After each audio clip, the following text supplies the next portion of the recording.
Hello and welcome to a brand new episode of Black on Black Cinema. I'm your host, Jay. I'm here with my co-host, Micah.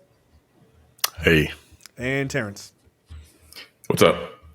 All right, guys, we are back. Unfortunately, Tiara had not watched the movie before this episode.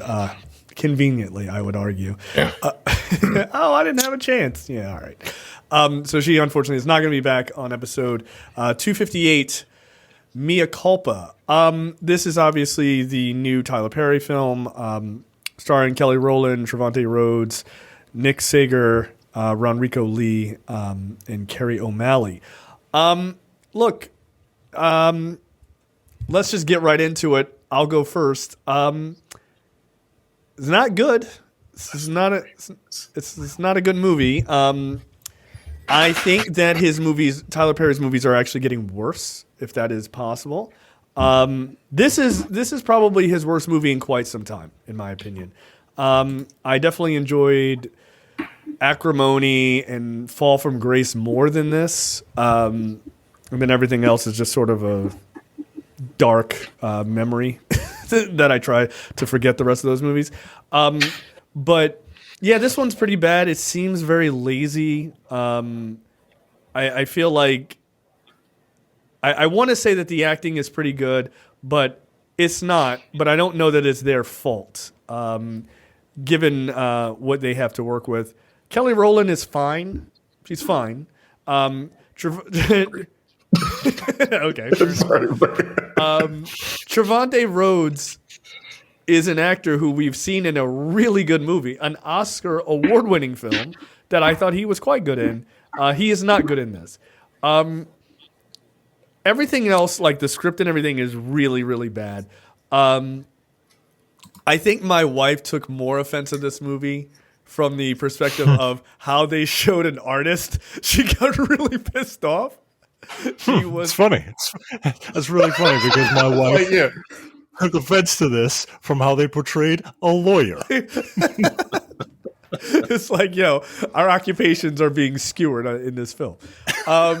So yeah, I did not care for this movie. I'll give one bit of trivia, I guess you could say. This movie is titled incorrectly. They just changed the pronunciation of this word. It's not Mea Culpa. It's Mea Culpa. Yes. I was so sure of that. I was like, am I crazy? I must be crazy, right?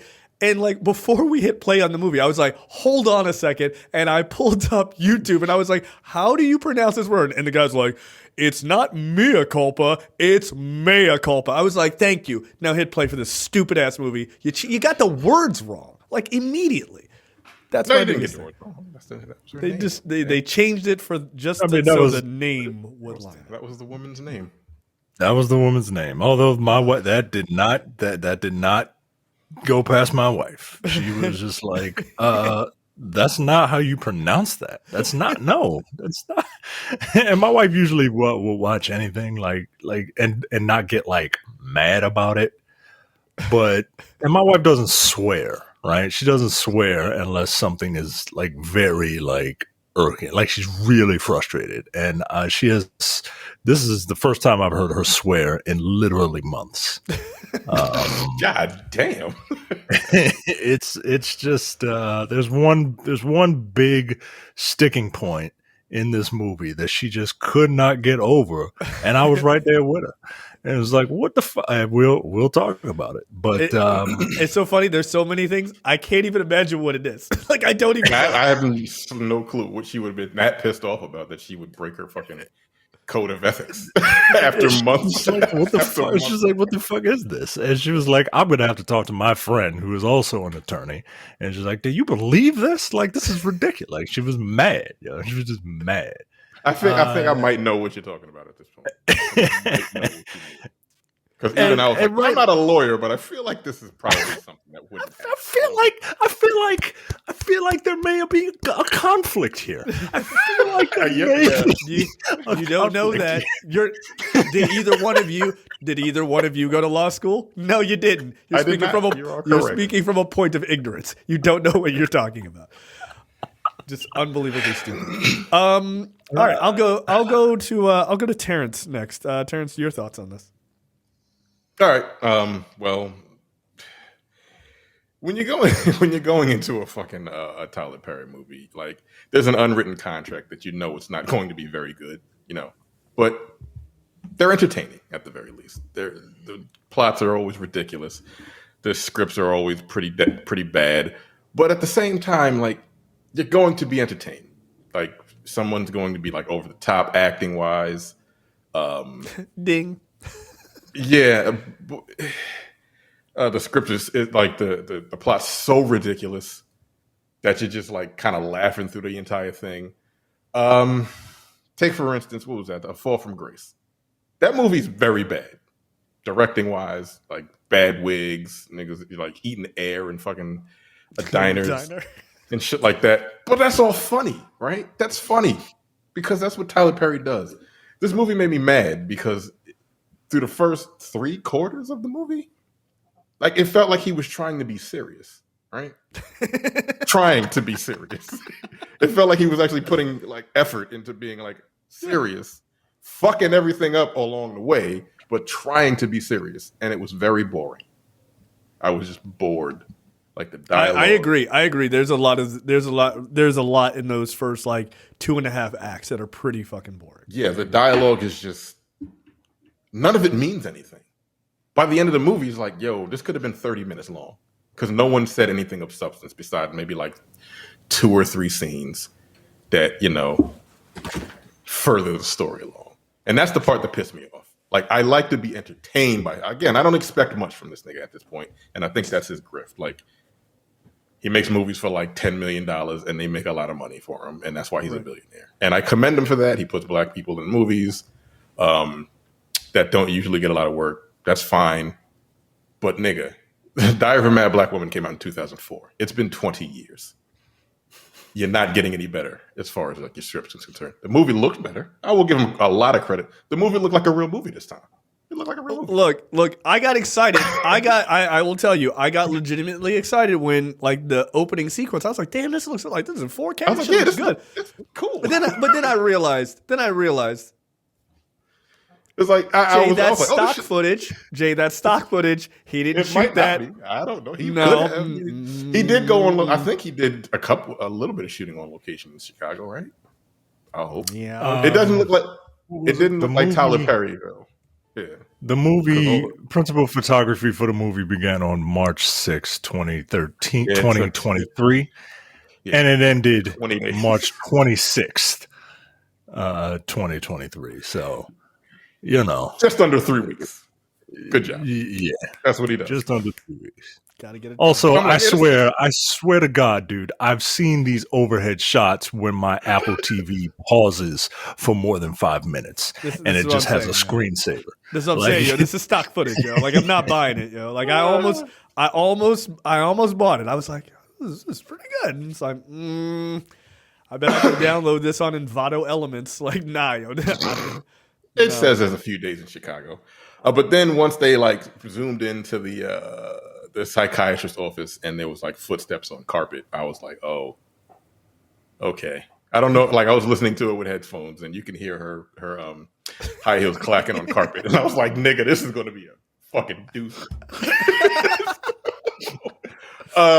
This movie's fucking terrible, man. Like it's bad. Like I said, I think it's one of his worst movies that he's ever done. Visually, it's his best movie. Everything else is one of his worst movies. It's nonsense. And I was pissed. Then that fucking twist at the end, I'm like, nigga, suck my dick. At this point, like you don't get to do this, You don't get to do this after an hour and 40 minutes of just nonsense.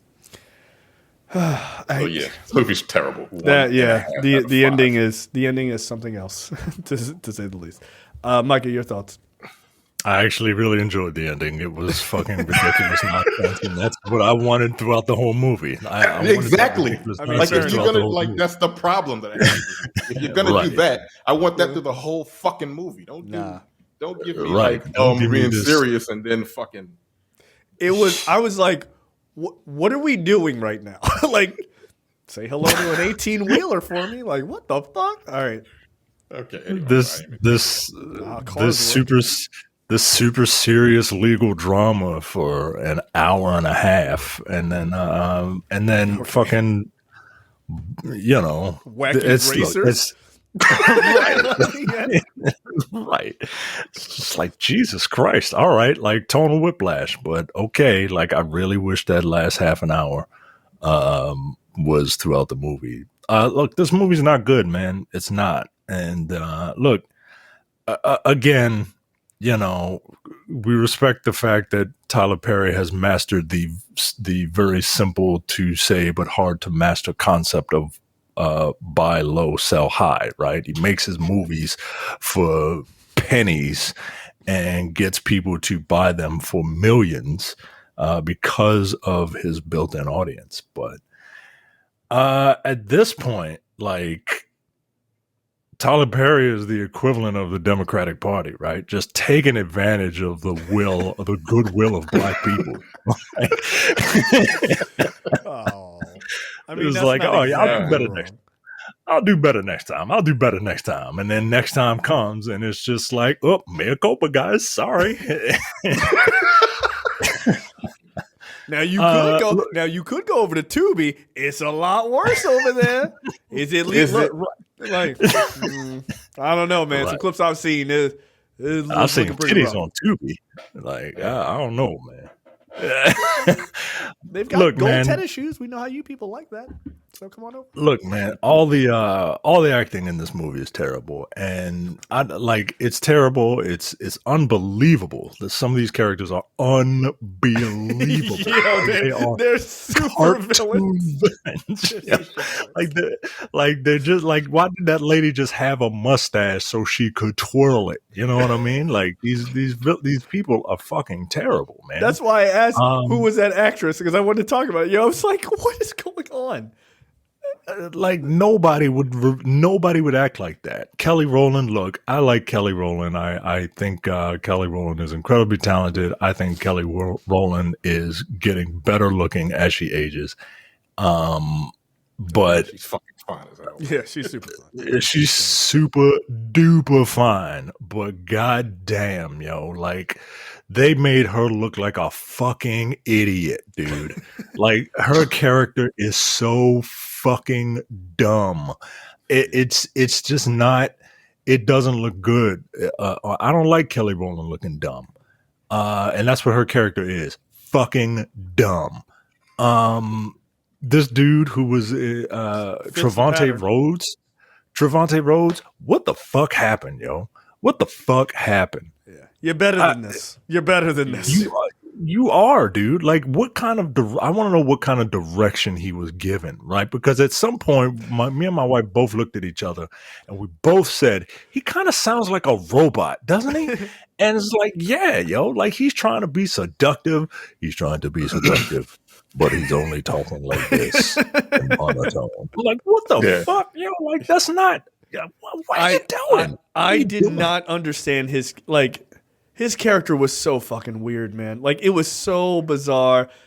Like, I'm confused about a lot of things with his character. I'm confused about where he lives in conjunction to other establishments in the area. Like, why does this nigga have a sex dungeon under his right? What was that? I didn't understand it. That was odd. Maybe it was there before he moved in. Like, does he does he split the rent with them? Like, what is going on downstairs? Like, it's very well. He's got neighbors, so you know. All right, we'll get to the neighbor.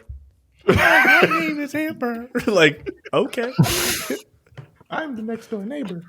Right, just get some random nudist to be in a movie. Yeah, that was an Instagram model's big break. You failed. You fucking failed. God damn. I've seen better acting in a porno than her performance. It was horrible. All right, yeah, let's let's just get into it. So we find Mia, played by Kelly Rowland, and her husband Ray, right? Cal. Cal. Oh, I'm sorry. Ray is her brother. Right, Cal. Yeah, brother. More on him later. So we see the two of them in couples counseling, and Cal's phone rings, and he's like, "Oh, sorry, it's the bat phone, baby. Sorry about that." And she's all pissed because she's like, "It's his mother. You know how they be." And so he picks it up, and he's like, "Oh, it's my mom's birthday. Sorry, blah blah." And so clearly, the mom is a sore spot in their relationship. We come to find out that, for obvious reasons, but we come to find out that he leaves the session early, and my wife and I went through counseling, not because there was some shit between us, but we did counseling. You don't leave in the middle. I gotta go. My bad. See ya. Nigga, what? What are you doing? He's like, I gotta go see my mom. And so they go, they eventually show up at this birthday party for his mom, who apparently has cancer. Look, we're gonna spoil things, obviously going through this. She has cancer. And this woman playing her, what was this woman's name? Azalea. Yeah, that's the name. That's the mom, Azalea, played by Carrie O'Malley. This is some of the worst acting I've ever seen in a movie. I don't know if subtlety is dead inside the Tyler Perry universe of movies, but I'm not sure if he's aware. But it is, because these characters behave. They behave so bizarrely. The mom is like, subtlety is dead in Tyler Perry universe. Yeah, it was never born. Nigga, what are you talking about? All right, you can't fucking kill something that was never there. Yeah, you know what? You're right. You know what? That's my bad. Mea Culpa. Mea Culpa. Fucking Christ. So she Kelly Rowland rolls up to the party, and Cal's mom is there, and this other woman, I don't know her name, this also fine looking woman, is there, and she's the mom is like, oh, Azalea's like, oh, I want you to meet my son, and here, meet his wife or whatever, and she's like, just shit talking. Kelly Rowland's character is like, oh, I wish this woman could have been my daughter-in-law. I would have been like, that's grounds to get beat up right there. You're allowed to fight that woman. Yeah, who talks Nobody like that? does that. Nobody talks like that. I don't give a fuck how much acrimony is between the daughter, the wife, and the mother-in-law. Nobody talks like that. Nobody, especially in public. What the fuck? As soon as I saw this, and this is 5 minutes into this movie, I'm like, yo, all right, well, this is some fucking bullshit. Because this is a cartoon. This is a fucking cartoon. And I did not understand. That dialogue between them was crazy, dude. It was insane. Before she even introduces the chick, she walks in. She's like, "Oh, the queen is here." What did she say? Your second wife won't be late. She says that to his. Yeah, son. she said your next wife. Don't worry, your next wife won't be late. I was like, "Fuck! What the fuck?" No one. No mother-in-law would talk to about their daughter-in-law like that. 2, no husband should let their mother talk like that. Yeah, you can't say shit like that. He's just he's just get the fuck. Sorry. I was so mad. I was so mad. That's how my mom rolls. She has cancer. You can't punch her in the face. Nah. I would have been like, first of all, fuck you. And I'd have just left. Yeah. The movie would have been over. Nah, we're not about to do this. I don't take kindly to disrespect. I don't give a fuck what you got. I'm not a man who would hit a woman, but if I was Kelly Rowland, I would mush her face and just knock her down. Nah, yo. Nah, if I was Kelly Rowland, I'd have hit that bitch because I'd be like, fuck you, yo. Fuck you. Yo, Get the fuck out of here, man.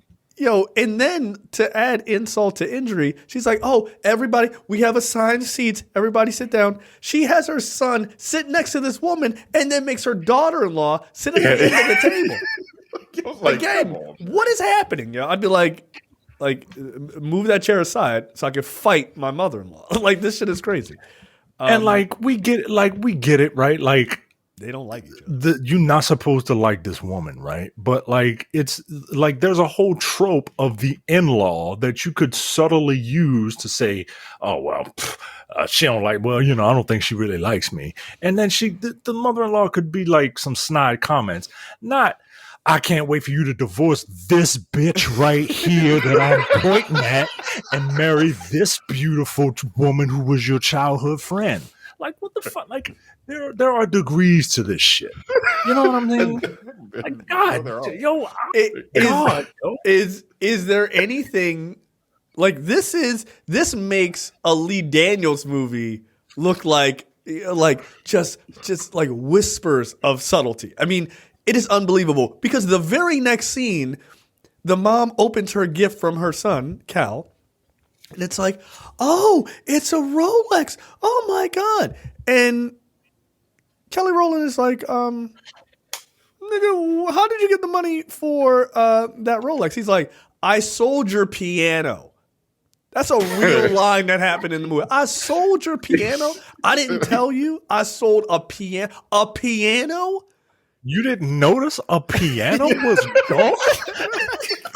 What the fuck? Like, what the fuck? I can't. I can't with this It was the weirdest thing. God, like, why didn't you say, like, I sold some stocks that I had or something a little bit more subtle? I sold a grand piano. I just took it right out of the fucking house while you were doing your loitering downtown. Just dragged the shit outside. Like, it's a piano.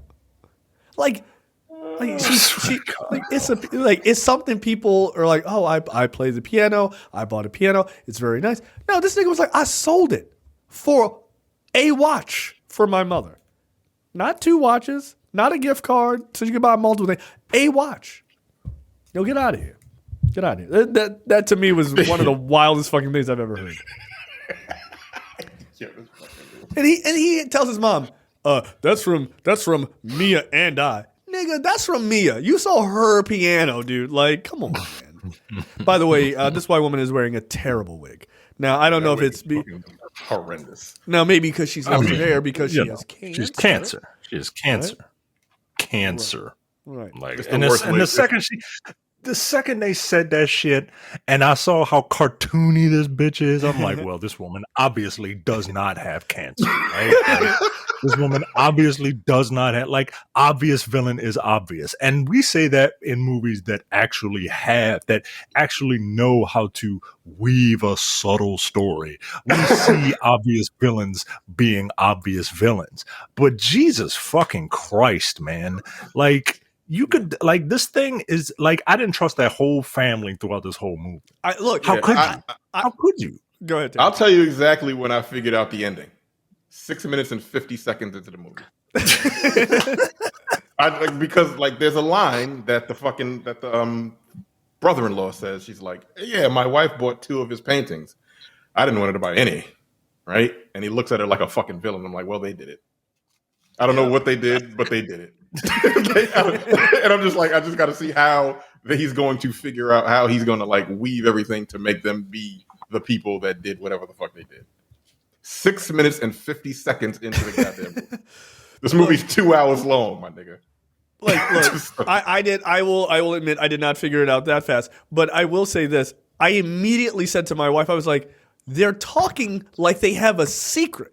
Like they're all like they're all like the characters standing here, like Kelly Rowland standing here, and the brother and the mom are like, yeah, I don't like that bitch over there. Yeah, me either. Look at her sitting with my wife. I can't stand her either. 2 broke ass bitches. I hate them. I love our family. I don't like nobody else. Just you, mama. I love you.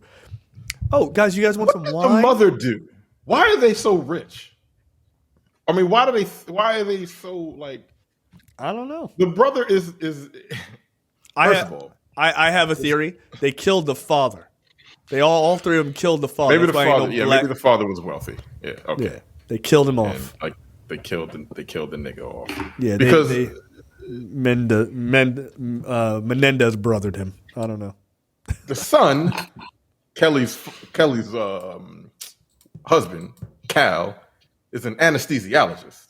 Yes. They make a lot of money. They make quite a bit. Yes. They make a ton of money. Yeah, they make a lot of. I looked it up. I was like, wow, Jesus. Yeah, they kill people for a living and bring them back. It's their job. Where's the line to death? Get right up there and then just bring you back. Like, that's it. And Ray is a district attorney. Now, I'm sorry, he's not a district attorney. He's an assistant district attorney.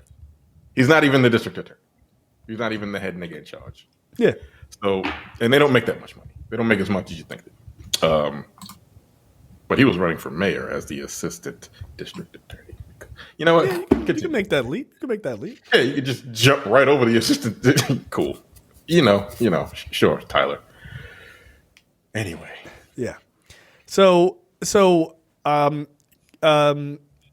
Rowland's character, Mea, for some reason that keeps slipping my mind because that's not how that word is pronounced.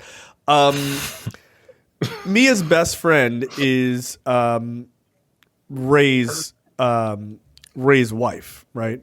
And again, these two very weird dudes are married to two incredibly gorgeous black women. Okay, sure. Those guys are brothers in real life, by the way. Are they? Yeah, they look actual. Yeah, they look like it. All right, that's Yeah. fair. Good for them. So yeah, like they leave this dinner, which like it makes it look like there's like paparazzi. Oh yeah, that's right. Because Zaire Malloy is there, right? Oh my God, Zaire Malloy, the wild, the famous artist. Yeah, people get really hyped up about artists in the modern era. Like it's not really a thing, but okay, like, ooh, Pablo Picasso's here. Like that's it's not like he had an that. art exhibit there that night. Right. They weren't there for him. Right, like that's just not a thing. But okay. But he's accused of murder, so that's why the paparazzi would be there. Yes, that's true. So they're like, all right, we're gonna get out of here, basically, and so they leave, and this is the first time you hear about Zaire being accused of murder, and then so Kelly Rowland's character and Cal they drive home. And they get into the argument about how he sold the fucking piano, and she's like, "Nigga, what the fuck?" Like her face is like, "I was using that yesterday." He was like, "Sorry to say." Is that where that went? I have so Because much of money. the fucking like piano. there was something missing. I felt like there was something missing last night. I Like, couldn't over quite here. put my finger on it. I was in the living room and I noticed a large empty space. So Mea gets her office the next day, and she's told that Zaire Malloy is in her office and wants to talk to her. And she's like, okay. And so she goes in and she chats with him. I have a question. Is he wearing a wig? Because it looks like he's wearing a wig. My wife said, what is wrong with his hair? Thank you. Because I'm like, yo, this nigga's hairline is like, it's like, is it? I think the front piece might be a bit of a wig. Yeah, because the rest of it, I think, because he's got a fade. He's got clearly has a fade, but the rest of it, the shit looks clean on the side, but the hairline is like, this shit is like breakdancing across his forehead. Like, what the fuck is going on? Like, I didn't understand that. I didn't Why? get that part. I was like, why the fuck? It looks like it doesn't. It doesn't look like it belongs on the rest of his hair. It does not. Yeah, I don't. Why does Tyler Perry need to put a wig on people, yo? Why? Because that's how you get into a character. That's how you get into a character. Put a funny wig on. Funny hair. That's it. That's it. Bam, you're a new character now. I want to make sure people don't recognize you. I want them to see the character and not you. Like, okay. Put on a fucking wig. By the way, I noticed Kelly Rowland was like, yeah, I have my own people. Knock it the fuck off. Absolutely not. She 100% had her own fucking stylist there. Yeah, she was you're like, you're not about to play with me, nigga. Get the fuck out of here. Like, yo, I was in Destiny's Child, nigga. I'm a multi-millionaire too. Get the fuck out of here. No. Like, my friend is Beyonce. Knock it off. I'm not going on. I'm not being in. No, that was the only. I think the only really terrible wig was the white woman. She had a really bad one, yo. It was like, that looked like a shake and go wig. Like that shit looked really terrible. His hairline, I was just like, I'm confused. Like, is that a wig? So it was unnecessary. So he's asking her, he's like, listen, I didn't kill my girlfriend. They say I did. I need your help. You come recommended. I think you could help me. And she's like, my firm has a large retainer. He's like, I'll pay it. Like, don't worry, I got money. Look at all these paintings and shit. And so she's like thinking about it. She's like, I don't know. Well, I don't know if I want to do it. I mean, here's the thing. She says the lawyers, the attorney assigned to your case is the assistant DA, who is my brother-in-law. There is a conflict of interest, right? They say it. They say it. I would give it more of a pass if they didn't say it, and then I can just assume that he was too stupid to forgot about it. No, they say it, and then and all right, keep going. But they go to a judge, and the judge is like, you know what? That's you know fine. what?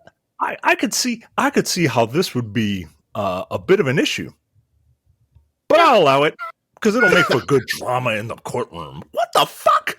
What the fuck? What the fuck, yo? no, that's an actual line in the movie. That's an actual line in the movie. He's like, no, for real. Like, I'm trying to see like one of y'all stab each other. Like, this is gonna be dope. He's like, but if I get any hint of impropriety, I'm going to send the both of you to the bar. I was like, you shouldn't have. Yeah, okay. Why It shouldn't have been a thing to begin with. Like, you should go to the bar for allowing it, you fucking asshole. Right, you fucking moron. All right. She was too through, yo. She was too fucking through. She was like, I can't do this shit, yo. What the fuck is this? I know. I can imagine your wife being like, "Yo, come on, don't." And then the judge is like, "Let's see what happens for the movie because the script says so." Like, all right, Because the script. Oh my God. Like, yo, again, Tyler Perry writes all his own scripts. Like, he doesn't, again, he's been doing this for 20 years. Yo, come on. At least do some kind of research. Do some research. You don't know how occupations work.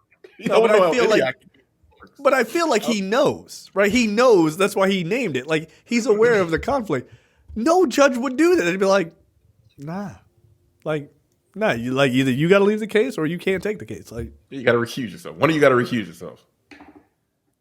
And he asked me, like, I'm assuming you're not going to recuse yourself. He's like, okay, well. All right, I'll do it. I don't have any power. Yeah. I just pass judgment on people. What the fuck? How about you pass judgment on one of these two right now and say you can't do it, or you can't do it, or both of you can't do it? Like, that shit made me so mad, yo. That shit made me so fucking mad. When he said, I want to see the drama in the courtroom, I fucking burst out laughing. I was like, that doesn't make any sense. No judge would say that. Like, hey, this isn't fucking Judge Judy, you asshole. This is supposed to be taken somewhat seriously. Of course it can't be. So Mea comes home. She's looking through the case. She's still thinking about it. And Cal comes in and he's like, hey, what are you reading? He just pulls the folder out of her hand. Classy. And he's like, Zaire Malloy, you can't represent him. My brother is representing him on the other, or on the prosecution side. And she's like, well, I need money, and I gotta get paid because Bill's got to get paid. And she does something that I did kind of find like a bit fucked up, but also kind of funny. She was like, she just went to a drawer of bills and was like, which one you gonna pay? Yo, broke ass nigga. And she was like, this one, the water bill, the electric bill, the car note. I was like, God damn. They should have lightly played like Bills by Destiny's Child in the background, like underneath that shit. Underneath the fucking scene. Like, that would be fun. That would have been funny. He couldn't say shit because he was been out of work for 8 months. Right. So yeah, he's apparently an anesthesiologist who's been out of work for 8 months because he was getting high on his own supply. He came in drunk and high to work. Yeah. I don't think you can be an anesthesiologist if you're doing drugs and drinking. Like, on the don't you get like at that point? You can't be an anesthesiologist. Yeah, you can't be an anesthesiologist ever again. I feel like they're not going to let you back into that profession. Like you don't have to be trusted, bro. Like, get the fuck out of here. Yeah. Sorry. You have people's lives in your hand, and you're getting high and drunk coming in fucking... Because, anesthesia will kill somebody if they put the wrong amount. Or, if they put the wrong amount, they don't go to sleep. It looks like they're asleep, but they'll feel everything. They're just fucking paralyzed. That's happened before. Yeah. Terrifying thought. Yeah. But, extremely. Have either one of you ever been knocked out? Like for surgery or something? yeah, I was knocked out twice last year. I've had it done once. The dude was like, do you drink alcohol? And I was like, yeah. He was like, what's your favorite drink? And I was like, oh, I like scotch. And he was like, what's your favorite scotch? And I started talking, and he was like, all right, buddy, you're done. Like an hour later, fucking passed right the fuck out, like gone. Yeah, like didn't even have to count to 10. I was like a cheap date. I was like, all right, shit works. So Mea goes to see Zaire at his loft. Look, this apartment was dope as fuck. I'm not gonna lie. Like, it looked awesome. It's very much out of like every movie, TV view of what an artist loft is. I'm like, okay. I mean, I guess if they're a multi-millionaire, but sure. This dude is very successful somehow. Yeah, apparently. And so we see him painting some woman, and Mea comes in and she's like, "Oh my god, this is amazing!" Blah blah blah, and he's listening to, I forget, "Walk On By," I think, Yeah, by Isaac Hayes. by Isaac Hayes, right? Yeah, by Isaac Hayes. And so, he's asking her what she thinks of the painting or whatever, and it's all very nice, and he's very cool, right? Is he? Yeah, he's super cool, guys. He's super fucking cool. Sleepwalking through this entire movie. I Yeah, don't. man. I don't. I'm not a fan of the like. He's doing the light skinned nigga shit. Like he's like. It's like, yo, open your eyes. Yo. I can't. The weight of my fucking coolness is keeping my eyes too low. I'm sorry. Like, all right. Like, it's annoying. So yeah, he's very fucking cool. And so they go over the case, and they're like, you were dating this woman. Like, tell me about it. He's like, I met this perfect Latin queen, and our lives were amazing. And then she just left. And then they said that I killed her. But I didn't kill her. I didn't do it. I didn't do it. Mea, you gotta understand, I didn't do it. And at that point, I did not believe him. I didn't. I was like, this nigga did it. This nigga seems like a murderer. Were you guys buying it? Like, were you buying his shtick? The movie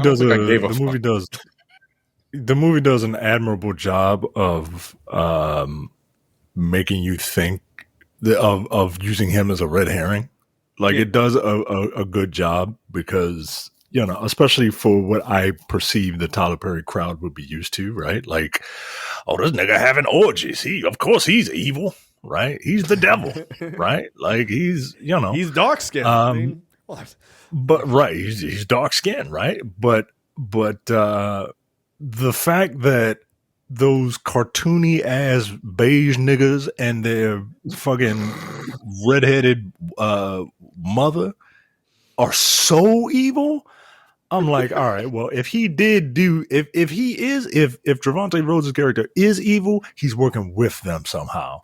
But he can't be, because what's his name is trying to prosecute Put him in prison, right? And like, right. So it doesn't make so sense. I'm not so I didn't quite buy it, but they do a very good job of, because they were like they had me thinking, well, maybe he did. I thought he did. I was like, oh, this nigga did it, 100%. Yeah, because he was emotionless. He was like fucking Terminator. like again, he had no emotion. His lines were fucking terrible. It's like, I didn't kill her. It's like, what did she say? They found skull fragments in the painting, and there was so much blood that it was seeping into the other neighbor's apartment. And I'm like, once we get to the end of the movie, whose fucking blood? Right. Thank you. None of that makes any sense. Whose bone fragments? Did they go to a zoo? Kill an orangutan, nigga? I don't like. What are we talking about? Seems like the distant and how did the cousin. forensics work? How did the DNA? How did every? You know what? Again, Tyler Perry, just fuck logic. Just fuck logic.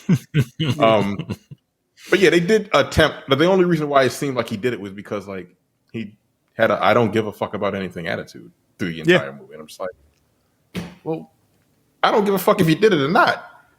Y'all, I just wanted somebody to drop a fucking atomic bomb on the whole cast because I was getting fucking irritated. I was just getting so mad. Like all of this doesn't mean anything.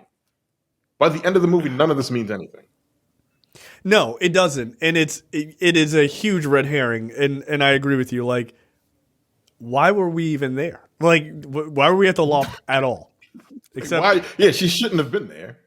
Yeah, why are you having meetings at the loft? Yeah. Well, they said because he's such a high profile client, paparazzi would be all over the place and what. All right, whatever. Then why don't you meet? No, nigga.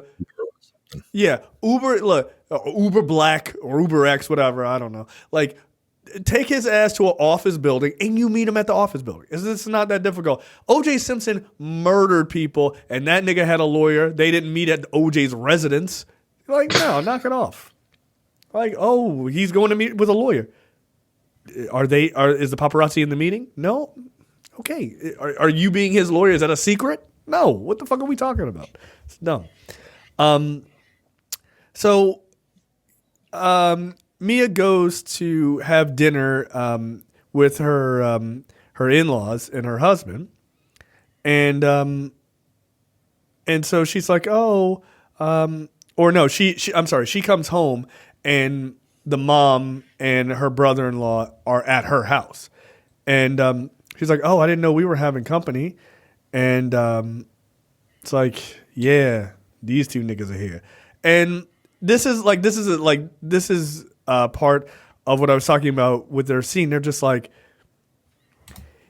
yeah, we don't really like her. And like, they're just talking like around Kelly Rowland's character. She's sitting right there and they're like, you're not going to take this case. And she's like, excuse me?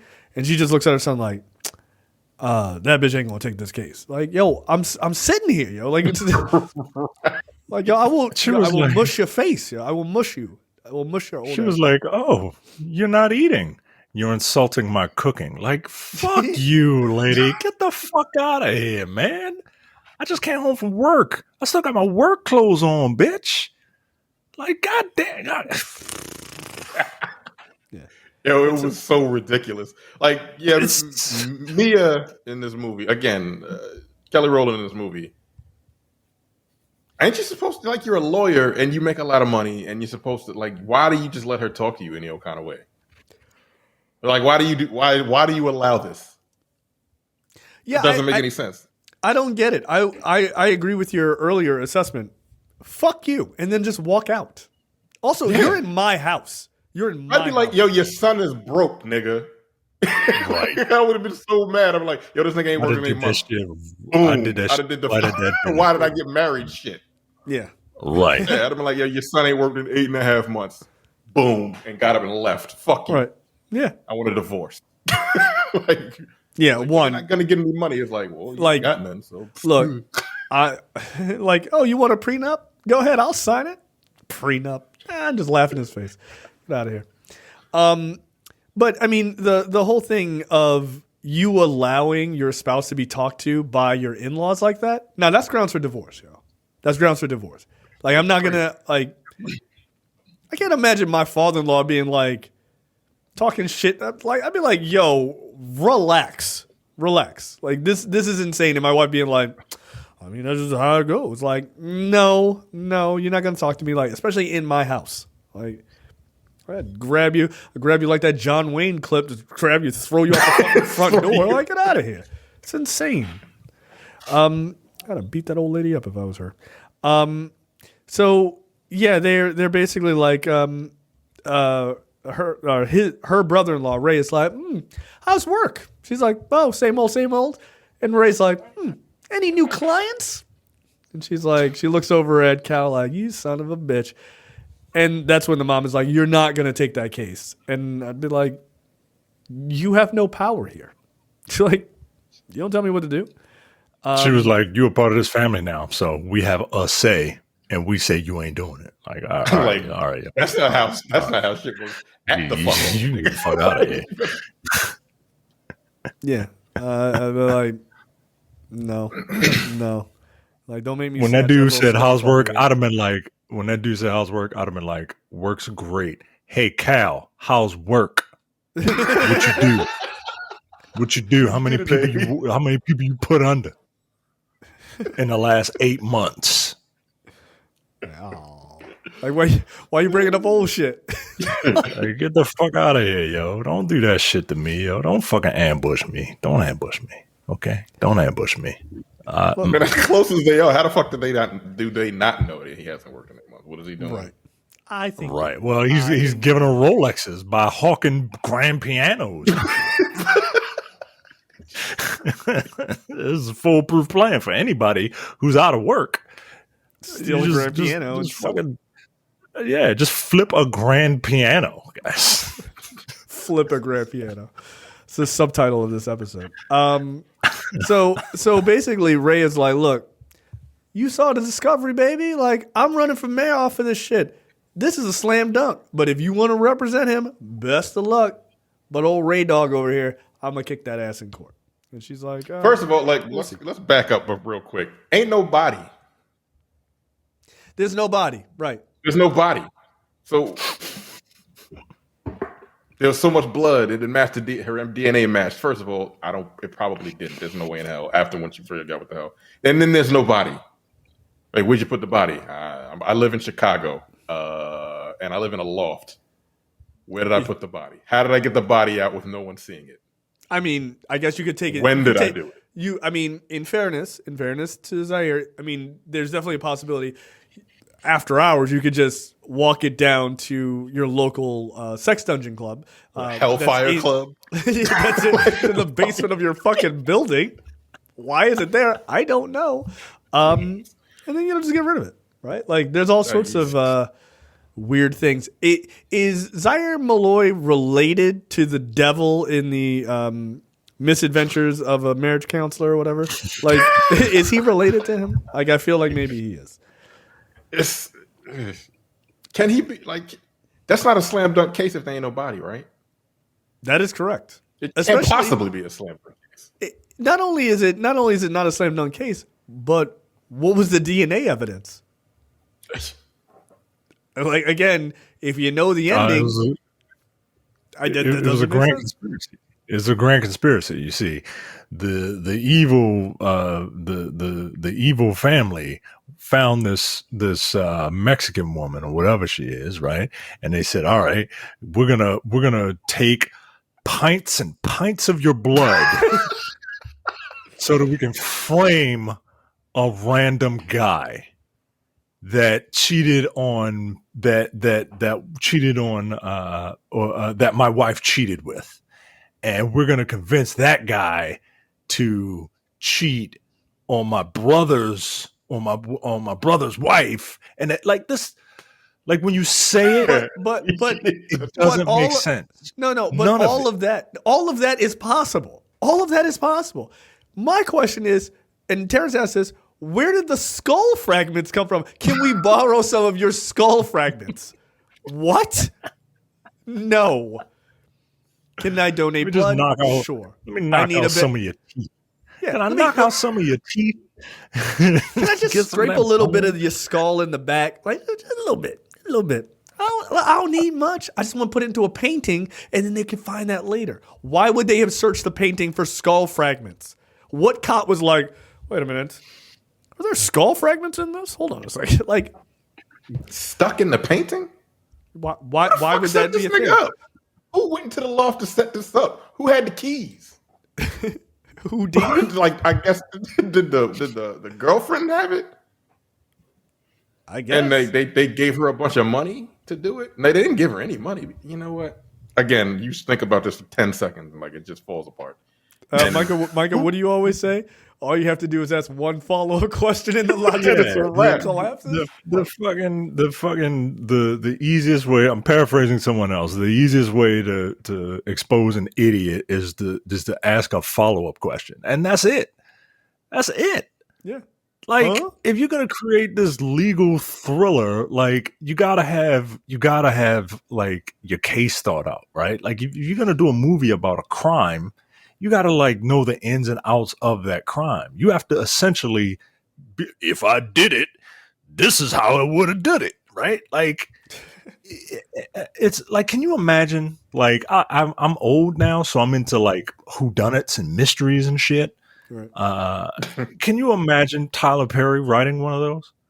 Like, like a clue. Like, up there's a dead body in this hotel, and Oh my and God. and Medea has to solve the crime. Tyler Perry Like- presents The Glass Onion. No, thank you. No, thank you. It's dumb. It's just dumb. You're absolutely correct. That is the answer. Yeah. Yeah, my God. And then we skipped one major. Well, it's not a major part, but it's something else that would never happen. He's dating this woman, right? They've been dating for what, 6 months?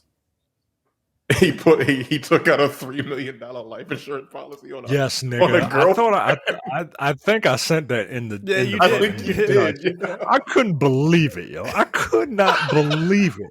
Nobody does this, yo. Nobody does this. Nobody. Look, Yo, $3 million life Any insurance Nah, policy this- sense. No, this on is some that. chick This he's is known for 6 months. this is Okay. no. I vehemently disagree with you both. This is the new Cheesecake Factory. Like, if this nigga don't get a $3 million life policy on me after 6 months, this nigga ain't worth it. Like, nah, yo, this is absolutely like, you got to do it. You got to do it. All right. So from there, we meet RonReaco Lee's character. He is playing Jimmy, who is Mia's like close friend slash like private eye that she hires to private dick that she hires on a lot of her cases, and he's like looking out for her. And she also hired him to like spy on her husband to make sure he was on the up and up. And he was like, yeah, he is. Like, he was. I think he was like, oh, he was chatting with somebody online or something. But like that was the end of it, right? But he's never done anything. So that's when the two lawyers they go to see the judge, and the judge gives one of the dumbest rulings in fucking judicial history. Yeah, I gotta see what he said. I gotta see what he said exactly, because this shit made me mad, yo. like, Well, first of all, I like RonReaco Lee as an actor. He seems to be like the only one like enthused to be working. You know what I mean? Like, I like this character. I like Jimmy in this movie. Like, I like this character actually. I like his character. I like him as an actor. I think he's solid, and I think he needs better work.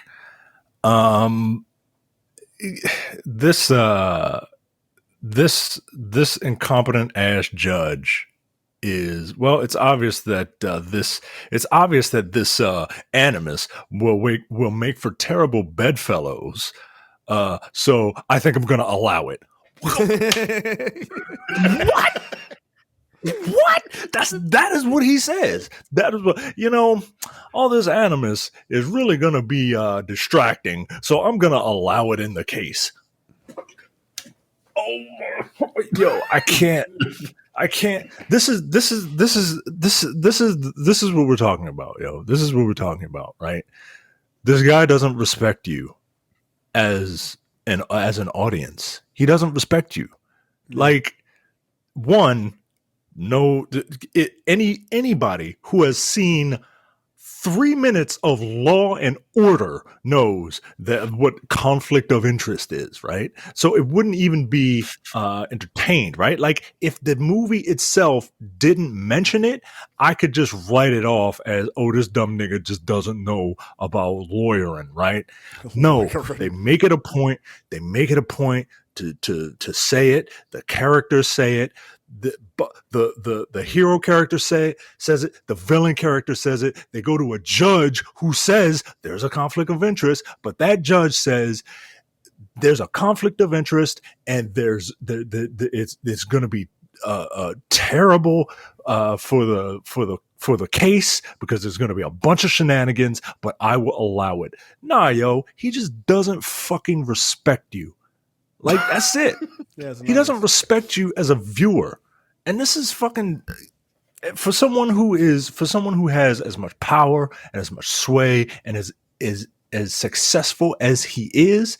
Like, this is ridiculous. It's ridiculous. Yeah. Get the fuck out of here, man. I mean, Tyler Perry has long shown his lack of respect for his audience, but specifically even black women, right? Because in this movie, and we're almost there. Like, you mentioned that Kelly Rowland's character Mea is dumb. Like, she's just like weirdly naive and just like she's floating through life. Like, everything is just happening to her. Like, life is just happening to her. She's like, oh, should I just float over here and sleep with this person? Oh, I'll just float over here and sleep with this. You know, it's like, have some agency. Like, there's no agency. She's just dragged around the script constantly for 2 hours. Like, it's ridiculous.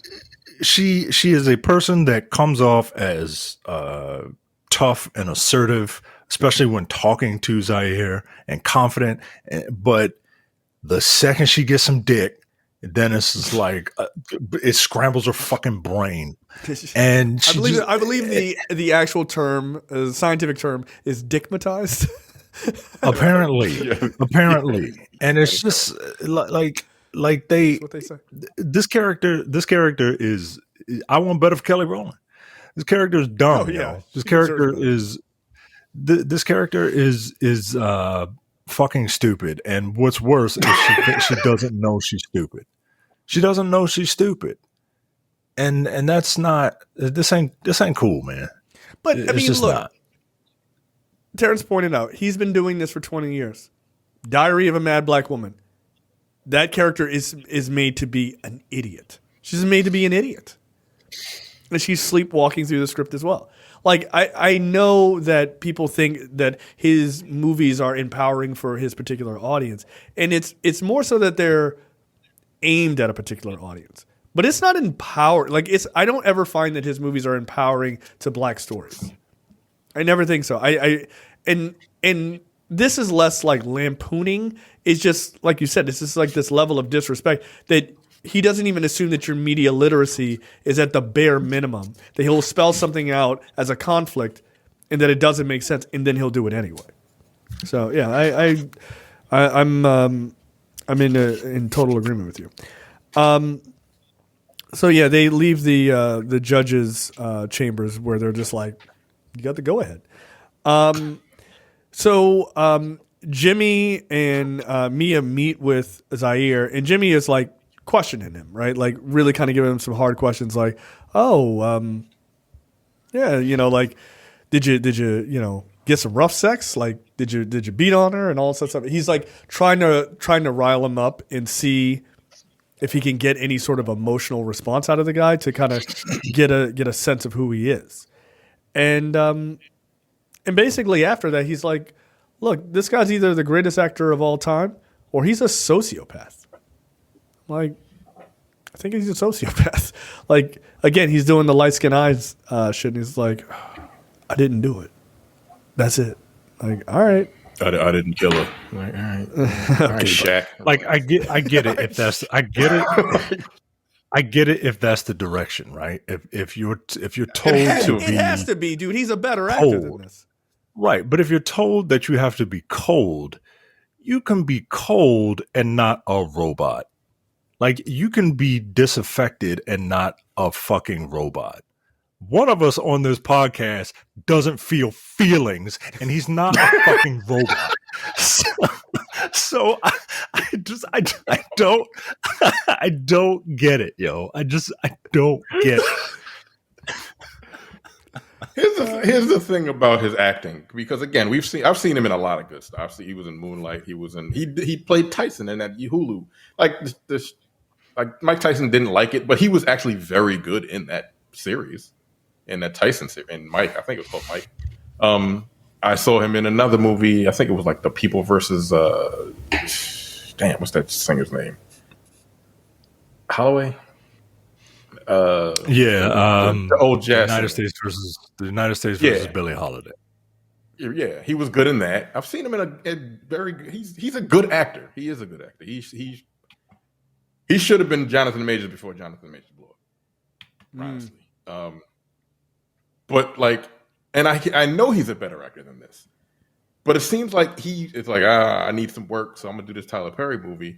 And it just seemed like he just didn't give. I know that's probably the direction, but it just seemed like he didn't give a fuck. It just seemed like he didn't care. Hey, like I know he's supposed to be like the too cool for school nigga, but like he just like I'm just monotone. These lines that this nigga's giving me, I don't know what the fuck kind of nonsense this nigga. I do know sex, and yes, sex. I've done some wild shit, but I'd never hurt anybody. All right, yo. All right. That's a line, yo. Nigga, you fighting for your life, yo. You fighting right. for He's you like, gotta yo, you about to go to prison. Believe you. For the rest of your life, dog. I mean, and that's how Jimmy responds. Like, what the fuck is your problem right now?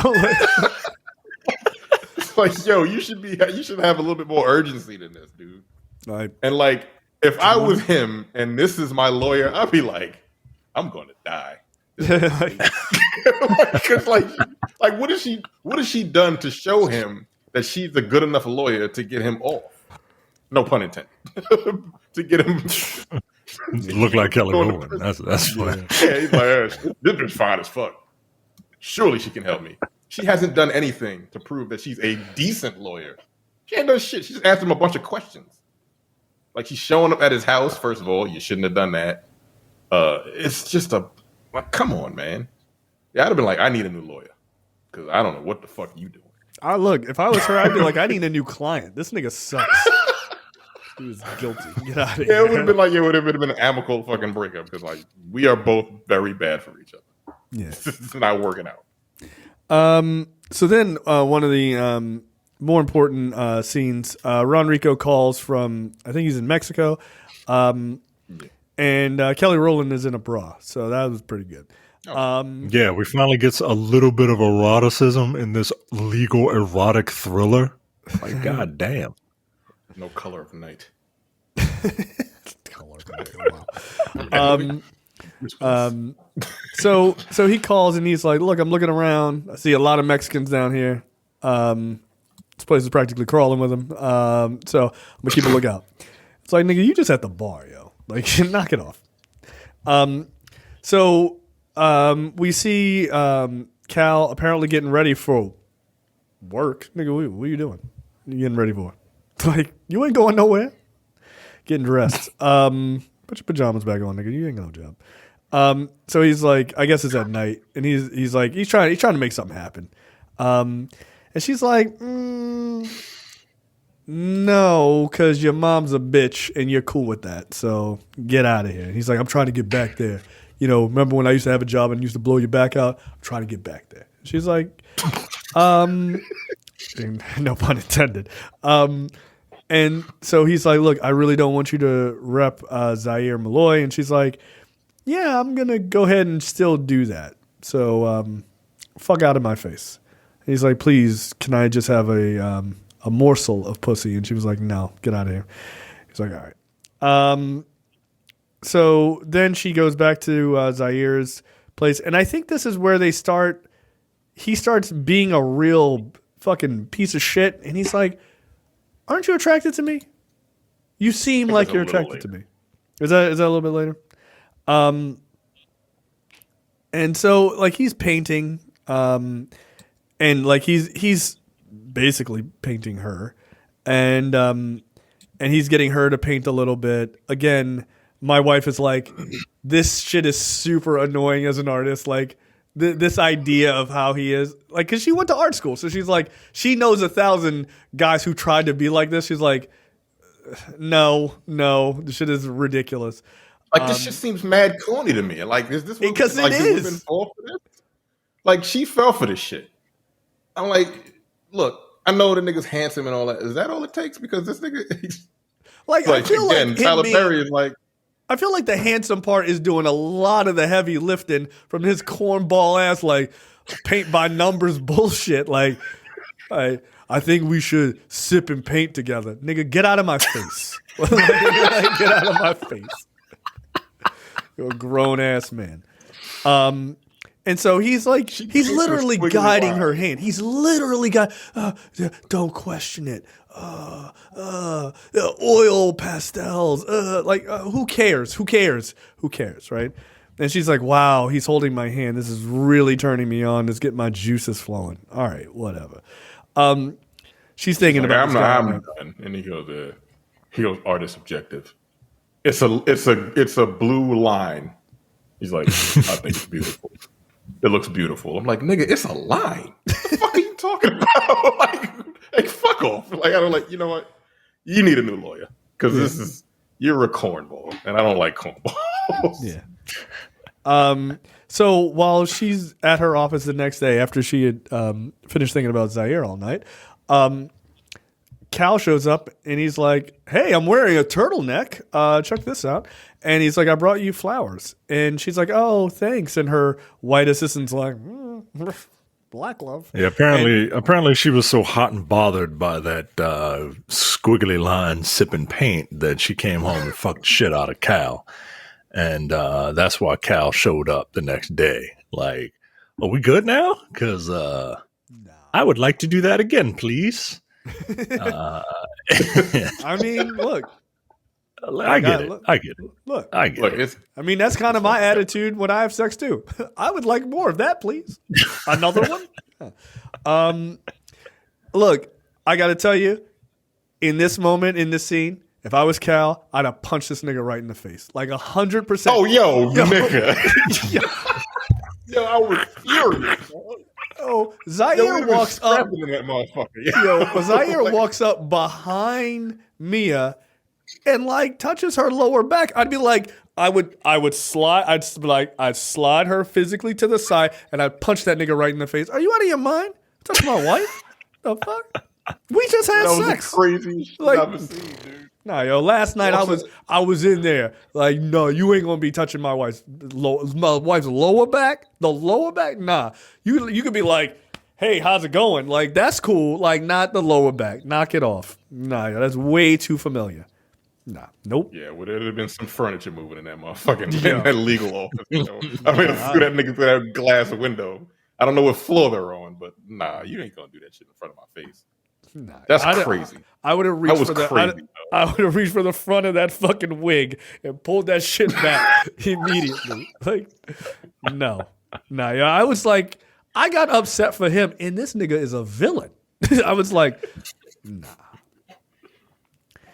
Zaire then reaches his hand out to shake it, and Cal immediately, I mean, look, if you ain't gonna fight this nigga, like, I agree, do this. He didn't shake the guy's hand, and he just kissed his wife on the forehead and gave him the you do the lean in shit, and then you like slowly back away. Like, yeah, like I get it. It's kind of weird that he's looking this man dead in the eye while he's kissing his wife, though. It's just it's weird. It just looked weird to me. Like, I know why he did it. Like, this is mine, but like at the same time, like. Nah, then Zaire acts surprised after he leaves. He's like, like, you don't break eye contact. That shit is hilarious. I'm like, don't do that. That's pretty much. I didn't notice that he did break eye contact while he was giving her a kiss. Like, it's just kind of a weird thing. Weird, yo. It's weird, yo. It's like people kissing with their eyes open and shit. Like, it's just it's weird, yo.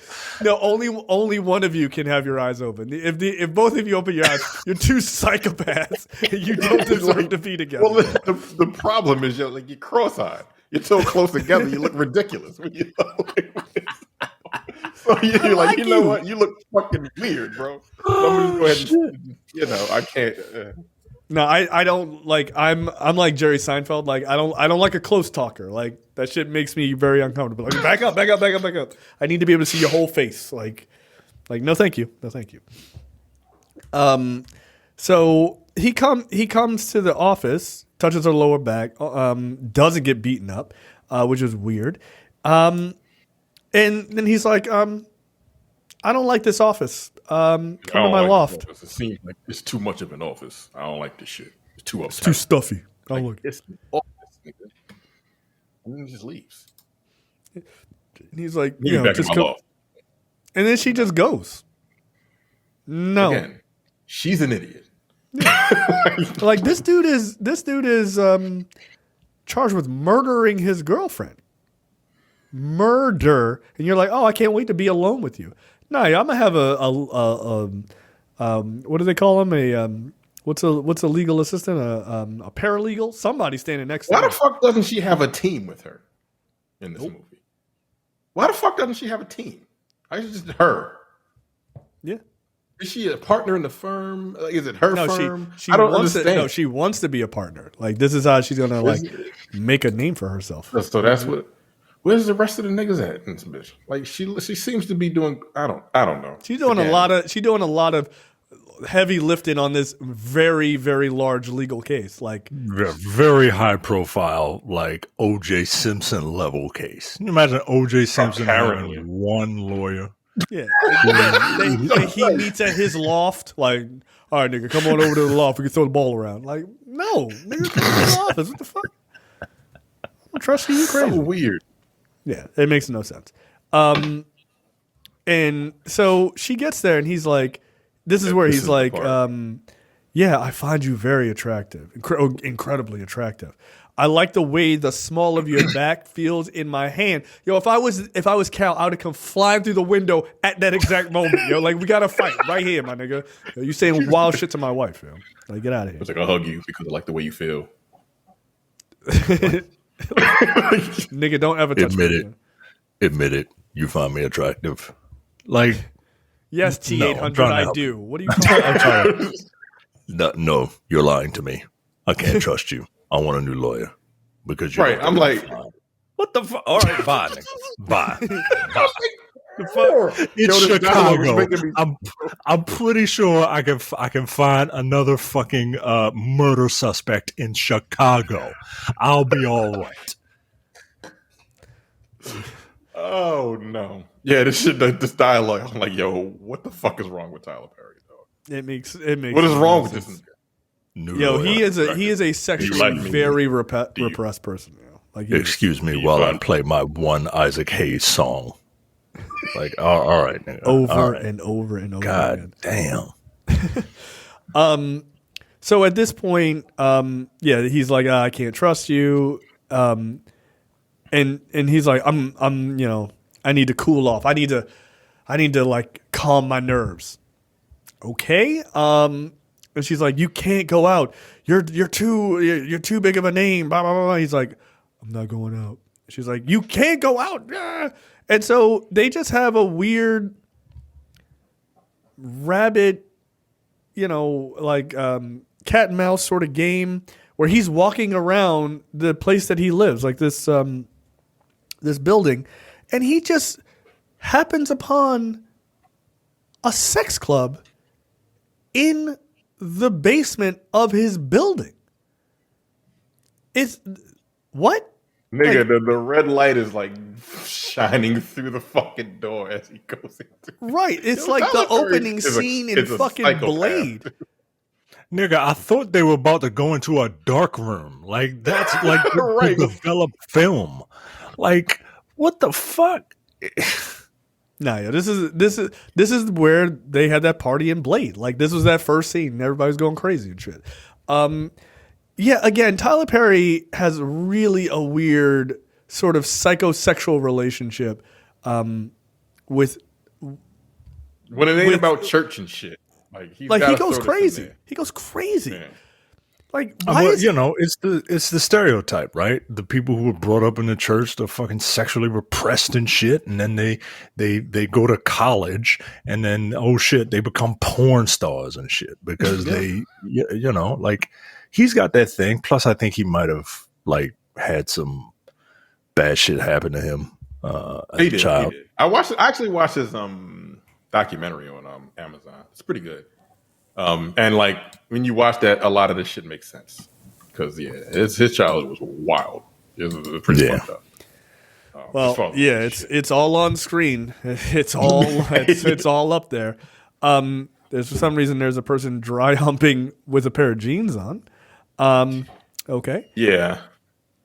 Seems odd. Yeah, people don't fuck with jeans on. I look. I fuck? never have, but I look. What people do in jeans is their own business. It's just not. It's not been a thing for me. I find it weird. Yeah. Why is he dry humping that woman in Jordache? That's fucking strange.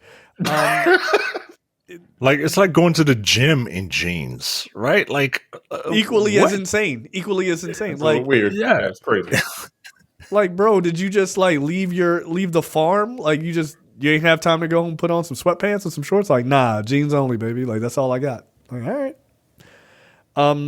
So there's a line in here that's just absolutely ridiculous. It's really funny. I got X. She's in there. She's like, he goes, "You want to fuck? I got X." Like, no, Like get the fuck away from me, nigga. Like, yuck. It just sounds like something like he doesn't know how fucking people talk to each other in clubs. Why would someone walk up to you like, "You want to fuck? I have." Well, X. I've never been. In fairness to me, and look, maybe I'm a prude. I've never been to a sex club. I've never been to a sex dungeon. Maybe that's how they roll. Like, Maybe it is. I hey, don't know. like, hey, you want to fuck? I got X. Like, all right. I mean, I guess that's flirting. Yeah. I don't know. At least they ask. Like I wouldn't you be know what surprised. you know what you're here for. Yeah, right. At least he would ask for consent first. I wouldn't be surprised if Tyler Perry had a sex dungeon in his gigantic mansion. I wouldn't be surprised. I would not be surprised. I would not be surprised. That dude has got some weird views on sex, man. Like, again, why is this in his apartment building? Like, it's in his apartment. Like, this is not his place. This is just a room in the apartment building. Like, random fucking. like the they turned people, the basement into a sex right? So somebody rented out this space and they pay rent every month for people to get buck ass naked and like do X and have sex. And he's like, cool. There's no entry fee. He just walks down because he's a resident of the building. It's all included in his rent, which is pretty good. I would argue. all inclusive. It's an all inclusive. I wonder if that was one of the fucking. If they were like, you just loft, and every Thursday and Friday night we have a sex club in the basement. Like, oh, cool. It's like, and that's included, like the pool. Like, oh, bet. All right. Yeah, it's like this wasn't mentioned on Zillow, but thanks for letting me know. So Kelly Rowland or Mea comes home and she's like, "Whew, that was crazy. Oh my god, can't believe how many people I had sex with." So she comes home and Cal is playing Call of Duty. Stop.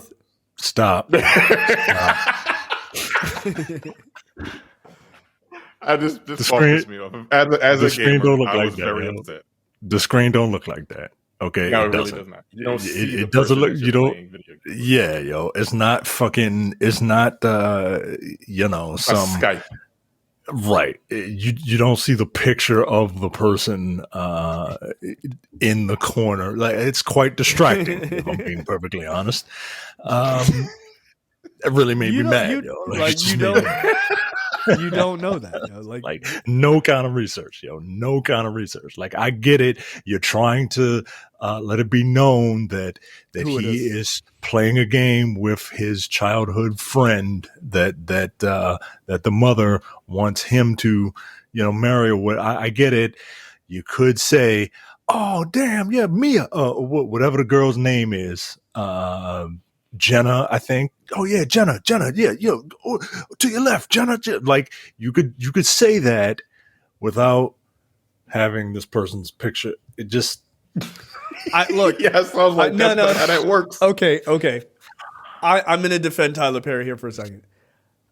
I think his characters are so one-dimensional and so forgettable that if you said that character's name, I'm not sure people would remember who that was. So I think they kind of had to be like, no, we got to show the picture. Like, I get it. That's not how Fortnite works or whatever. But I think that's the reason they did it. Then have them just FaceTiming. Have them just FaceTiming. Just having a conversation. Just having a conversation. That would be better. Like, and you know, he could play it off, you know, like, oh, it's so innocent. I'm just talking, but like, nah. Why your pants off then? Why your pants off? Huh? Like, what are you talking to her about? Anesthesiology, y'all nigga. talking You don't know nothing about it. You ain't doing it every day. Fuck out of here. Talking about your new career. So she then goes Also, back. you don't go 1-on-1 in Call of Duty, yo. Like, all right, he said, come on then, let's go 1-on-1. Like, no, you don't. All right. not PvP? That's not how the game works, yo. It's not how the game works. You don't know. You can do 1v1, but you got to do a whole bunch of shit to set that up. You got to do a bunch of bullshit, and it's not like, okay, let's do it now. Like, nah, yo. Nah. I don't like it. I love how you're taking the very like Dense Pixels podcast approach. Like, this is inaccurate, and I don't care for this movie. I mean, it's inaccurate from a gamer standpoint. It's inaccurate from an attorney standpoint. It's inaccurate from an artist standpoint. It's inaccurate from a filmmaker standpoint. It's inaccurate from a writing standpoint. Like, it's just inaccurate. It's inaccurate. Mea culpa. Well, it's Like, why is this movie named Mea Culpa? Where was it? Where was the Mea Culpa in the end? In at all in the movie? The only one I can think of would be RonReaco Lee's. That nigga fucked her whole life up. Yeah. By saying shit with no context. Yeah.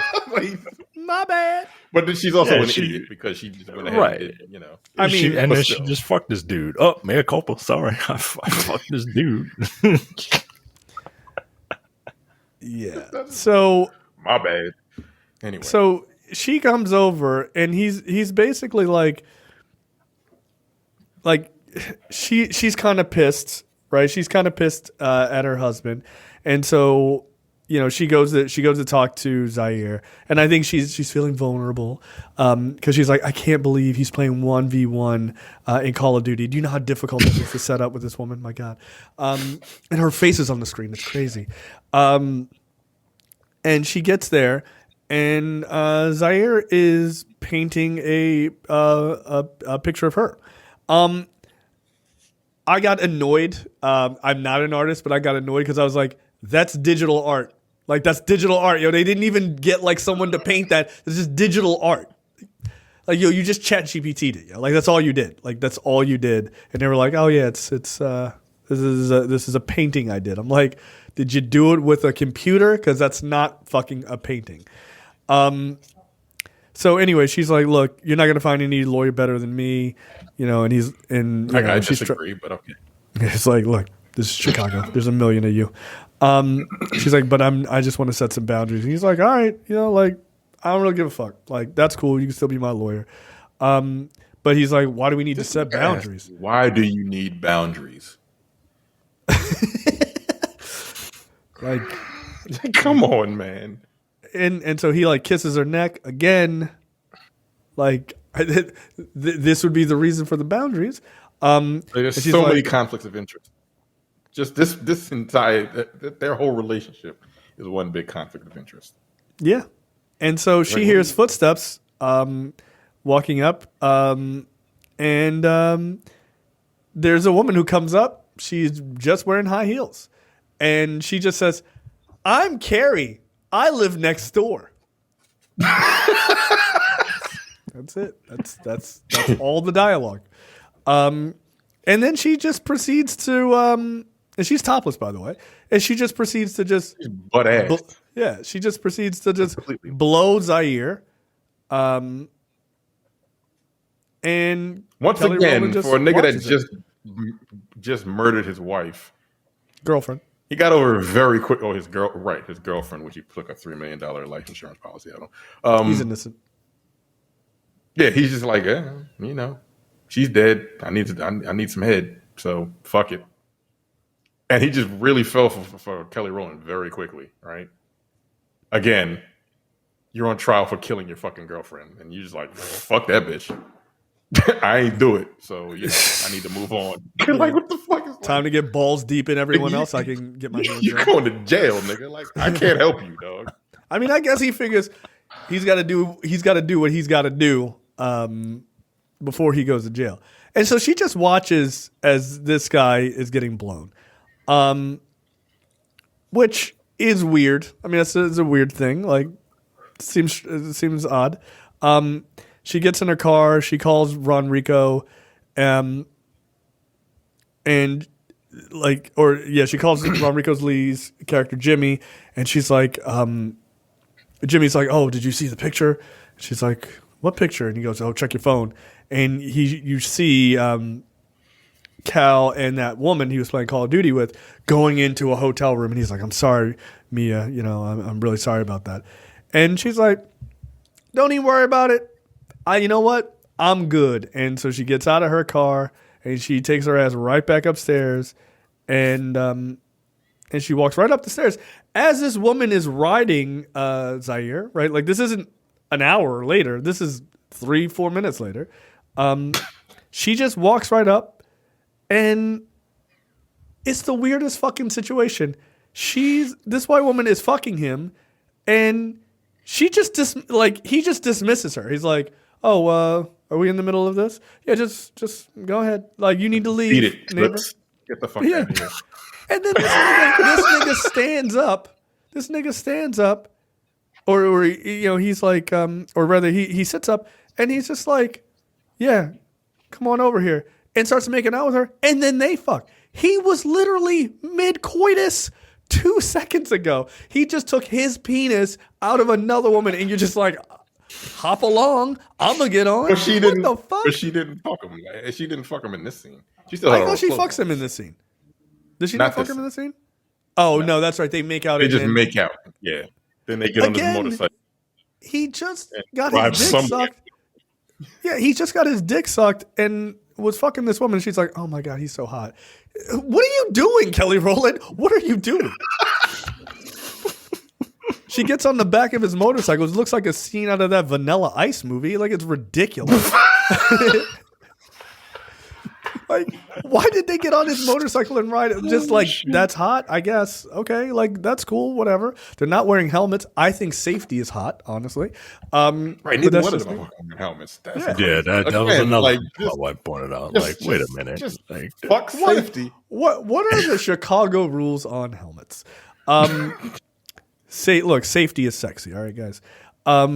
So they ride around. She gets all hot and bothered. And then they fuck. No, so they fuck the same night. He was just they did fuck the same night. Yeah. But this made my wife. Yeah. Did this nigga take a shower? Did this nigga take a shower? This dirty dick nigga just literally went from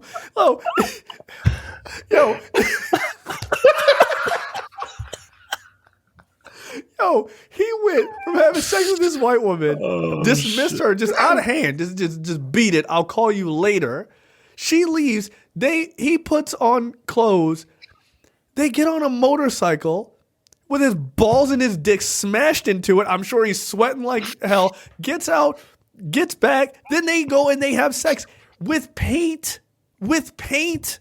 Yeah, my wife was furious. She was furious. She was like, ballet is going to be in shambles. Oh my god! My wife was like, she was like, "Of course they're fucking in paint." She was like, "Oh, is it gold paint?" And like at that point, she had gotten up to do the dishes, and I was like, "Yeah, it is." She was like, "Of course it is." She was like, "This is fucking stupid."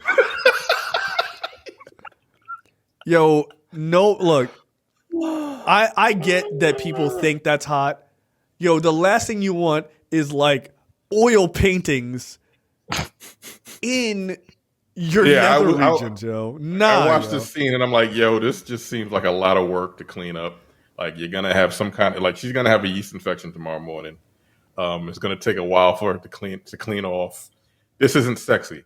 Here's the thing. Again, I understand. So I don't think beach sex is sexy either. Nah, I don't like sand. It's coarse and it gets everywhere. I don't like sex with like with food, like any kind of foreign objects that can get in crevices and shit like that. That seems terrible to me. But yeah, this scene, they have sex. He's pouring paint all over, and I'm like, all right, it's Tyler Perry, so he's got to appeal to his audience. Like, I wanted to see, Kelly, but I didn't get that because I'm a man, and like, that's not who You got to see it. I wanted to see a little I side saw, boob. I saw some titties. Yeah. But I wanted to see Kelly's cakes. I wanted to see the cakes. And instead I got like man butt. And I was like I was like, I don't Gold covered. I was like, Yes, okay, like, it's you a know Tyler Perry movie, so Yeah, you already right, know man. what's happening. Like, look, Fast congratulations forward, I to you. don't care. You're a very fit guy. I'm not here for you. Get out of the way. Beat it. Right. I was like, I am not here to see you. Nah, knock it off. But I just like that whole scene. My wife was like, of course. Like, she was so furious. She was like, this is ridiculous. But I was like, why? I told her, I was like, why haven't we ever had sex with paint? She was like, one, no, thank you. That's like paint, no. Two, oh, nigga, that shit is expensive. Like, right? get the Like, fuck out of expensive. here. I don't waste What, we this shit. using watercolors? Wasting my paint on you. Get the fuck out of Are we here. using watercolors? Get out of here. No. So like, and the other thing she reminded me, we went to like, it was, we went to London at one point and we were at some like art collective type of shit. And it had like a bunch of rooms and different art things going on. And there was one room and we opened the door of this room and it was a bunch of like random like artists rolling around naked in paint. And I was like, no. My wife was like jokingly, my wife was like, do you want to do that? I was like, fuck no. Absolutely not. She was like, see, you didn't want to do it in London. I was like, it was a bunch of old random people. Like, I don't want to be on Real Sex 48. No, I'm not going to be the one black person involved in these white people shenanigans. Absolutely not. So after that, like, she takes a bath, because of course you gotta get all that, paint off of you and hopefully, keep your yeast infection down to a minimum. But you don't though. And so she, I guess, stayed the night or whatever. And so she comes in, to the office and Cal and her best friend are there and they're like, yo, where the fuck have you been? She was like, look, nigga, like, don't worry about this paint. Don't worry about it. Like, mind your business. And she's like, They slept in bed and all that paint. Again. Nah. Like, I don't like my sheets fucked up, man. Like, come on, what are you doing? No. Anyway. Burn them.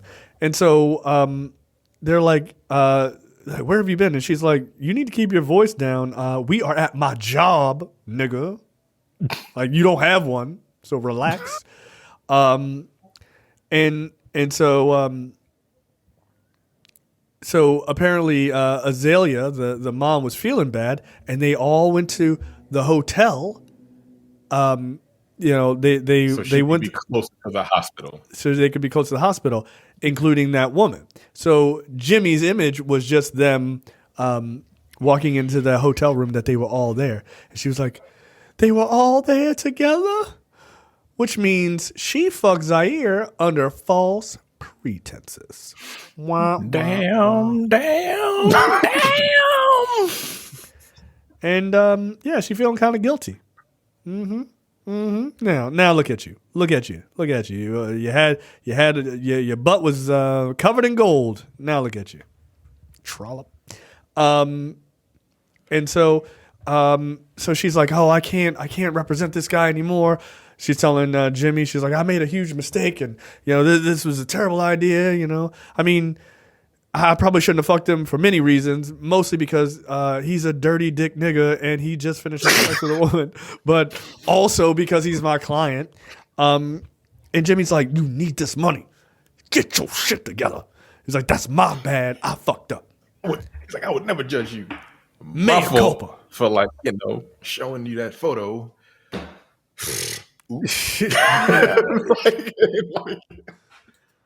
Yeah, this is a very weird. They have a very odd relationship, yo. I thought they were gonna be together in the end. But he said in the beginning, "Is like, I see you as a sister." I see you as a sister. Fucking strange, right? Yeah. Right? Look, but then again, it's a Tyler Perry movie. Who the fuck knows? Look, it's Kelly Rowland. I would never tell her such a lie. I see you. No, I don't. No, I don't. No, I do not. At this point, Kelly, again, the lawyer, has to do investigative journalism. And she goes to this woman who runs this art gallery that has some of Zaire's paintings there. And for some reason, Kelly Rowland is dressed like a dude. Like, it's very weird. I don't know what the fuck she is wearing. It's like her dad's coat. You know what I mean? Yeah, like she's dressed like a video game character. Like a Final Fantasy, like a Final Fantasy villain. Yo. Yeah. Because it's the overcoat, but like it's not. It looks like the overcoat is just like not a coat at all, and it's just it's weird. She's got it slung over her shoulders. It's not buttoned up. Then she has like a suit jacket on, tie with a shirt underneath, and she's really wide pants. She's dressed like Janelle Monáe, like back in the day, right? Like she's like, I'm just gonna wear a suit, like it's fine. Before people realize how super duper fun she was, I always knew. So she goes to see this woman, and this woman is like giving off some weird vibes, and she's like, a Tyler Perry veteran. Is she? She's been in a lot of. I actually didn't mind her acting. Like I actually thought like she had a way about her that like it was like an intriguing sort of personality, but she's just weird, right? Intriguing but very weird. And so she's like, yeah, you know, he's like a snake, and you know, snakes are not dangerous until they capture their prey or whatever. And I was like, oh, okay. And so, you know, and she basically talks about how I think she intimates that like she slept with him and how she like woke up and there was a painting of her above the bed and Mia is like, okay, and then she leaves and she's like, oh, that's what happened to me. Yeah, Mia was trying to front like she didn't, like none of the shit that she just said happened to her. She's like, no, that ain't happened. I ain't do none of that. She's like, yeah. Read the whole goddamn playbook. The same exact shit. Like, I don't know what you're talking about, yo. I would have never allowed that. He wouldn't have done that to me. I've never been to a sex dungeon. Couldn't be me. Paint, you crazy. Right. And so Mia goes to his apartment and she takes the picture off the ceiling. And lo and behold, it just comes right out because he just sticks up a new woman every time he decides to bang somebody else. Sad thing is, I bet the woman next door, she doesn't have a painting. So. I'm Carrie. I'm from next door. Okay, get out of here. But she starts taking just a bunch of paintings off the ceiling, and then. Zaire finally hears what's going on, and he's like, "Yo, I use that to get pussy." And so he runs up, and he sees a picture of the woman in question, and it says something like, "Die, bitch! You ruined my life." Then he's like, "Yo, whoa! I'm sorry! Oh my god!" And so she's like, you seem mad guilty, dog. Like you seem super guilty. And she's like crying because for obvious reasons, shit seems shady. So then she goes to see Cal and Ray, and they're like, yeah, this is an inappropriate relationship with your client. So, you fucking Zaire? You cheating on my brother? It's fucked up. She's like, I didn't mean to, and then you know, Cal is crying. That shit was hilarious. The way he like flipped the table. I'm like, okay, nigga, relax. I mean, if you fumbled Kelly Rowland, you'd be upset too. You might flip a table. So, fast forward a little bit in time, and we see. That's who this nigga looks like. This nigga looks like fresh and or fit. Which who's that tall one? Whatever the tall one is. I think that's fit. Fresh. I don't know which. No, he's fit. He's fit? Whatever. Yeah, I know he's talking. The tall one is fit. Yeah, because the short one ain't fresh. I mean, those guys are not popular anymore after they lost their YouTube channel. I can't. I'm like, there's something very off-putting about this dude, yo. Like, that's it. He looks like the tall one. Yeah, he's the author of the book, quote, "Women Deserve Less." That's the name of his book. Yo. This nigga's an asshole, yo. This nigga's an asshole.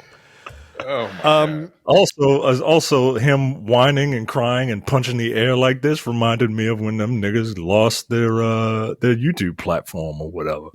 Like that shit. Cause as much shit as that nigga was talking, he was fucking crying, man. Yeah, he was crying because them checks about to fucking dry up. Good.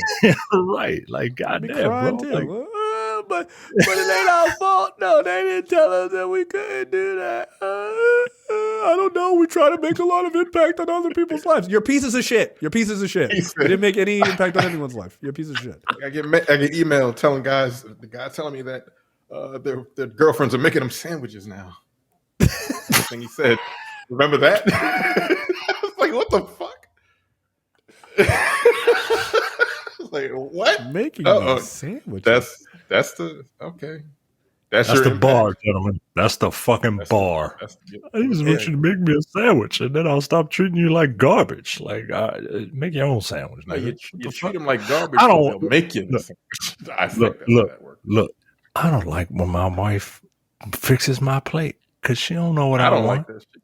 And she don't I've know never liked it. I'm a grown up. I'll do it myself. Like my wife will. My wife occasionally will do that. Like, not like at a barbecue. I don't like that shit. Like, give me my plate and move the fuck out of here. Like, I got it. Yeah. But like if my wife cooks dinner and she's like, I'm just like, she's like just plating stuff. That's fine. Whatever. I do the same thing for her. But like, I don't expect it. Like, that's weird. Like, this plate ain't gonna fill itself. Are you sitting at the table with an empty plate? Clanging it against the countertop. Bing, bing, bing. Hello. Where is it? Food. Come on now. You know what your job is. No, that's ridiculous. God, I'm so glad those guys got kicked off of YouTube. They deserve it. You get a little bit of Kelly Rowland's situation there, Terrence, as she's at some resort. In the Dominican, she's in the Dominican Republic, right? This part also strange that the Dominican Republic has like local Chicago news on the television. Like, you don't know how the fuck that works. Channel 10 News in Chicago. Why? Like, what the fuck are you doing? I mean, I also, even before you get there, I like that Kelly Rowland was running in long sleeve pants and long sleeve shirt in the Dominican Republic. Shit. It was like 90 degrees, like, relax. Right. There's a wide shot of a dude in a fucking Speedo because it's so goddamn hot. It's like, it was warm, It's like, it's really, really warm. And so she's like, all right. So she's walking by this Dominican woman, and she's like, wait a goddamn minute. Oh, y'all don't look alike. I know who this is. And she's like, hey. And the lady's like, Heidi? Yes, Heidi? And she was like, huh? And Heidi was like, oh, no, speak English. And then she fucking just like, she was like, no, living pledge. And then she fucking ran off. And so she eventually caught her. I have the subtitles on. I have the subtitles on. And she was like, and Kelly Rowland was like, excuse me. And then the woman was like, yes, ma'am. And then Kelly Rowland was like, you're Heidi. And then and then the subtitles goes, Mexican accent. I don't speak English.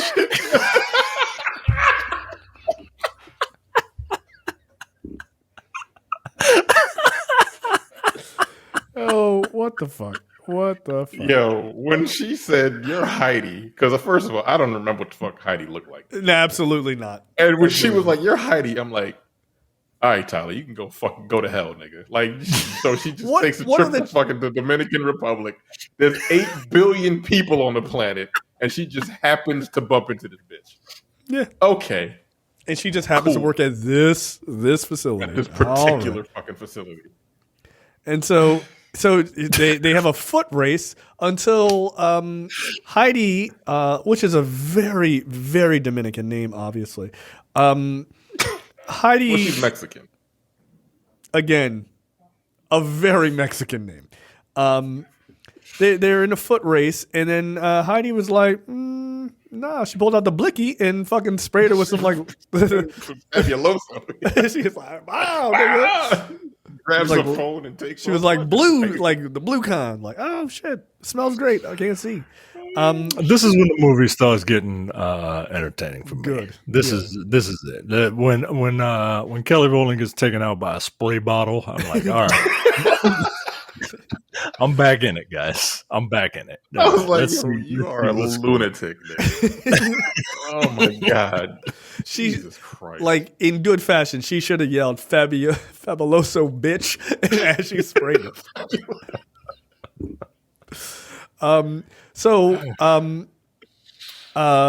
Mea calls her friend and she's like, her best friend, she's like, put Ray on the phone. And she's like, well, he's working on his laptop. He's doing this evil shit on his laptop. She's like, put Ray on the phone, goddammit. And she's like, Zaire's innocent. I saw that woman down in the Dominican Republic. And the guy's Ray's like, that sounds ridiculous.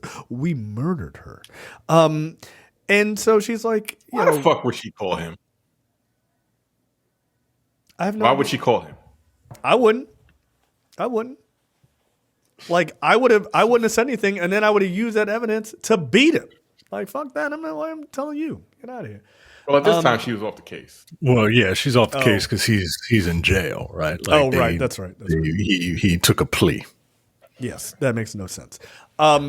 So yeah, Ray's like, I'll send some of my guys down there right now.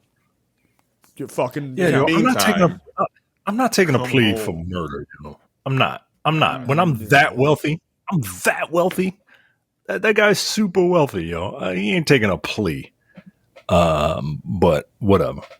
Yeah. Nope. Absolutely not.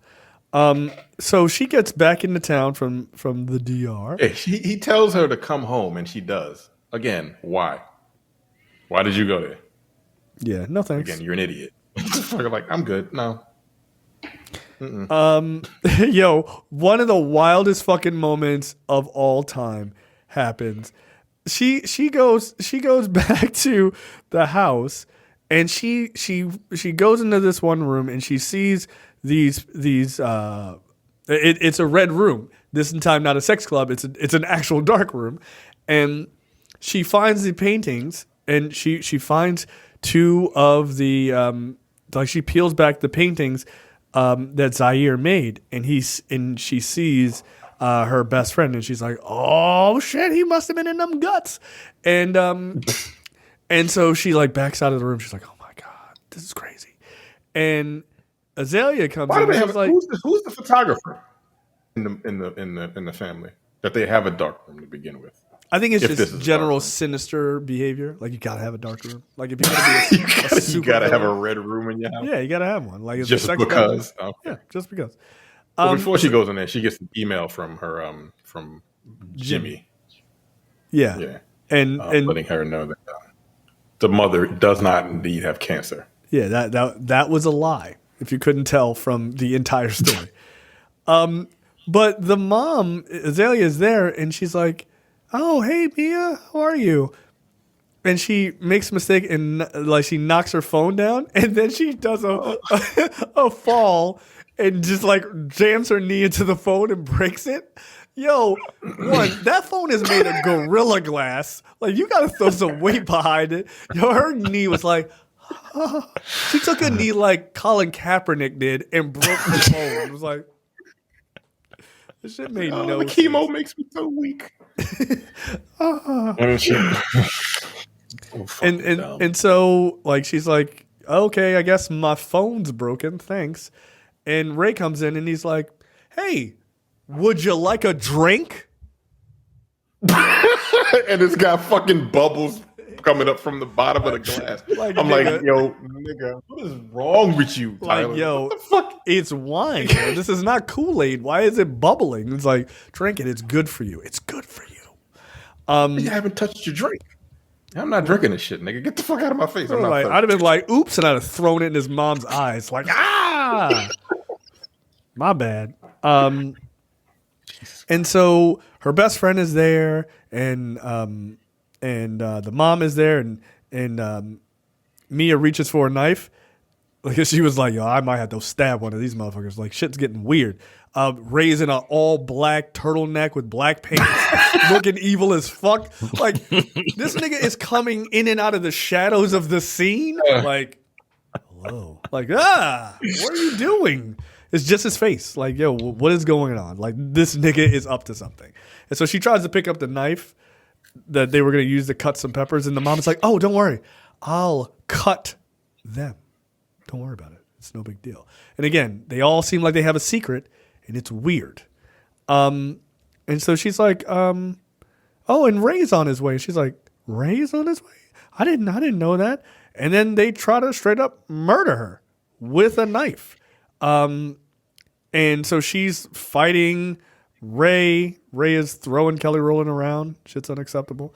He literally tries to rape choke her, dude. Like, okay, like what is going on? She eventually gets away. And you know, she gets out of the house and she just fucking starts running down the street. Like, oh shit. Oh my God, it's crazy. And she you're skipping a lot. You can't skip a lot. You're skipping way too much. They get into a fight. Kelly Rowland beats him with a fucking frying pan. That's right. I'm sorry. She wrestles a knife away from the fucking mother. Do people know how heavy cast iron frying pans are? I don't know if it's a cat. I have a It looked like a cast iron frying pans are like 10, 15 pounds. Bro. Yo, you could knock someone absolutely unconscious. Yeah, you can put skull fragments in a painting with a cast iron skillet. I don't think this is a cast iron because she was swinging it a lot. She was swinging it way too easily. Those things are very heavy. But she's swinging it. I saw Kelly Rowland the other day. She got some guns on her, yo.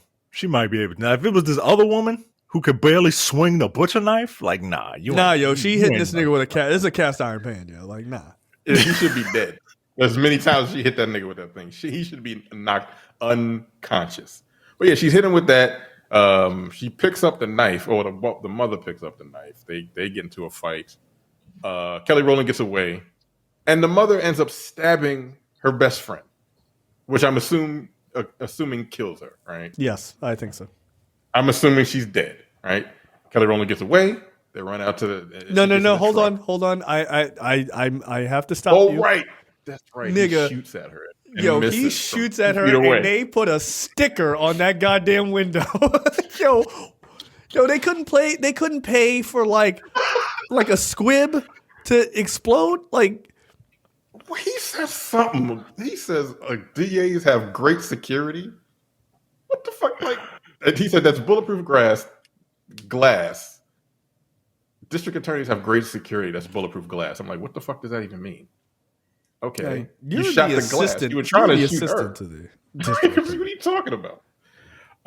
Yeah, he misses. They put the sticker on the thing, and her friend gets back up, and hits him with a rolling pin or something like that. Yeah, something like that. Yeah. She gets in the truck.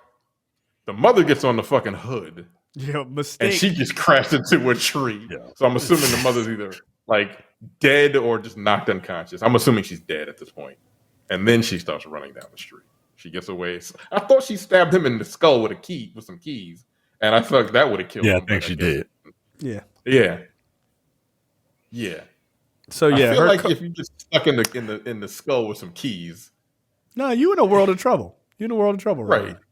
It was very satisfying watching this white woman get flown from this car when Kelly Rowland. It was a good stunt. Yeah, I did enjoy that. Look, credit.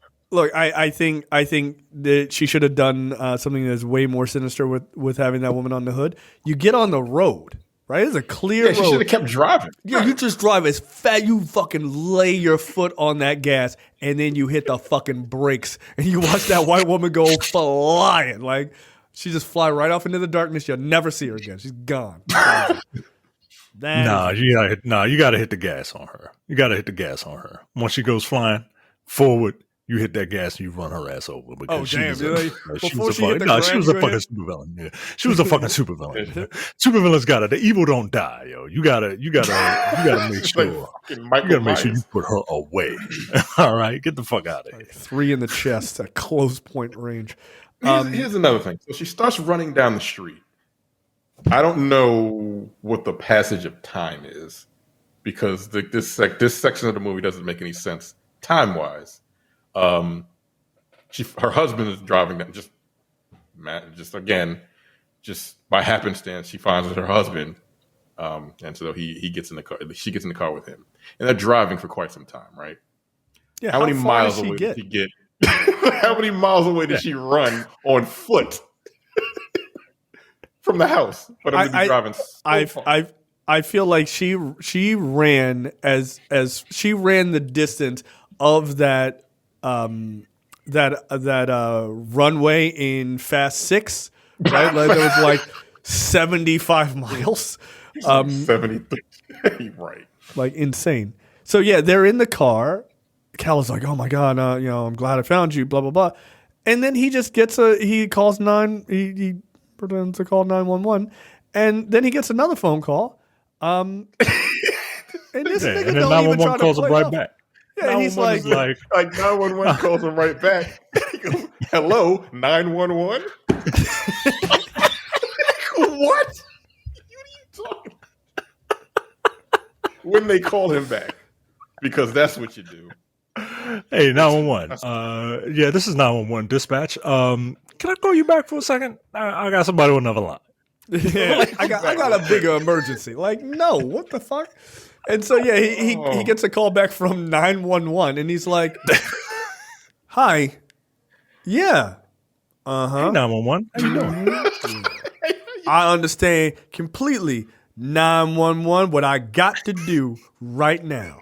Like, I think this nigga might not be talking to 911. This is a guess. Like, and then he says some wild shit. He's like, "My mom said for the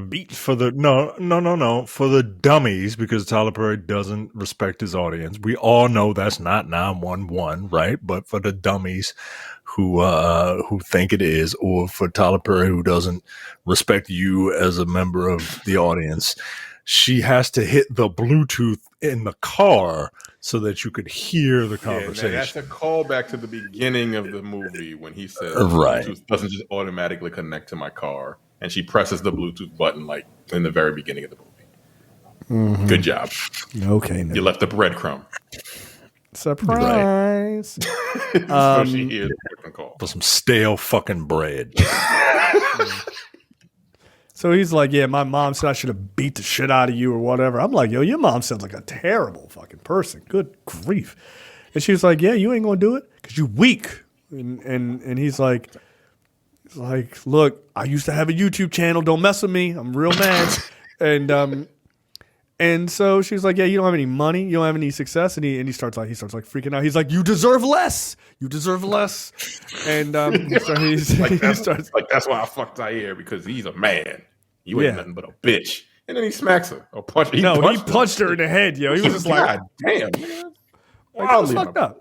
Like, and she's crying or whatever, and she's like, oh, say hello to this 18-wheeler for me. And she she unbuckles this nigga's seatbelt. And he's like, "What's happening right now?" "I don't know, dum-dum." And so then she just grabs the wheel and she's like, "Jesus, take the wheel." And she ran the side of the car into the, there's an 18-wheeler coming towards them. And she has it not sideswipe them, but run directly into his side of the car.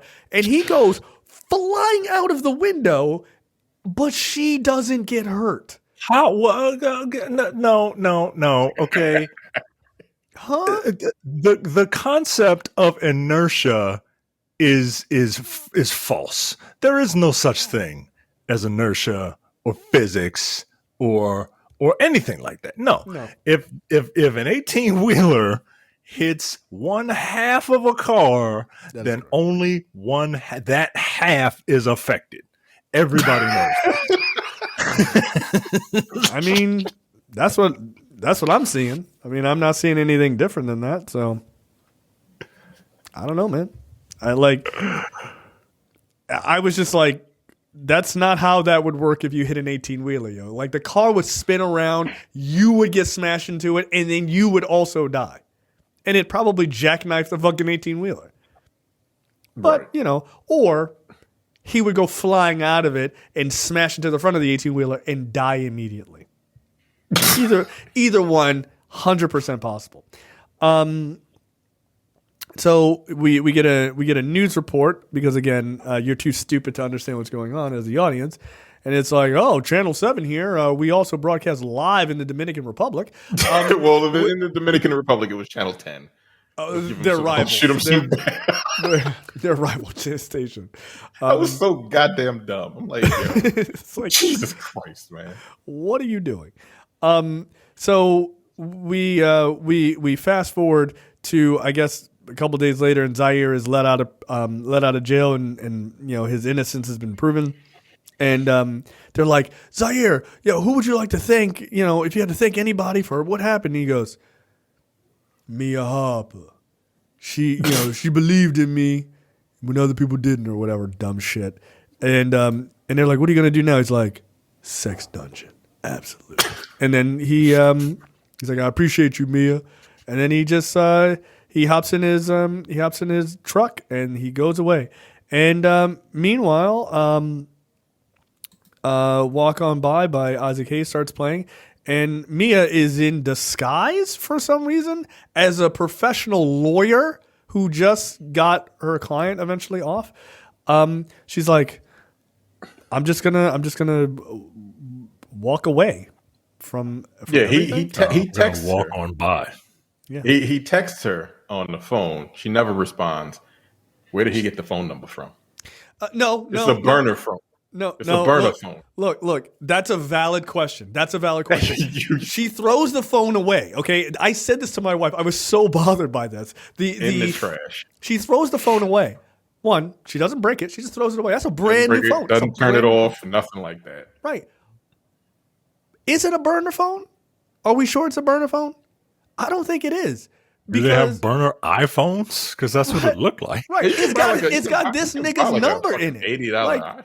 But it's got this nigga's but number. it has his number in it, right? And with his contact. Right. She putting her new contact list in a burner phone. No, that don't make sense. So I assume that this is her phone. Right. So I thought this was her phone. Right. So she saw this phone and she threw it. She was like, ugh, ick, and she threw it away. But my question is this: you just got that phone because I just saw that old white lady do a two-step on your old phone. Yeah, this is your third phone in 4 days.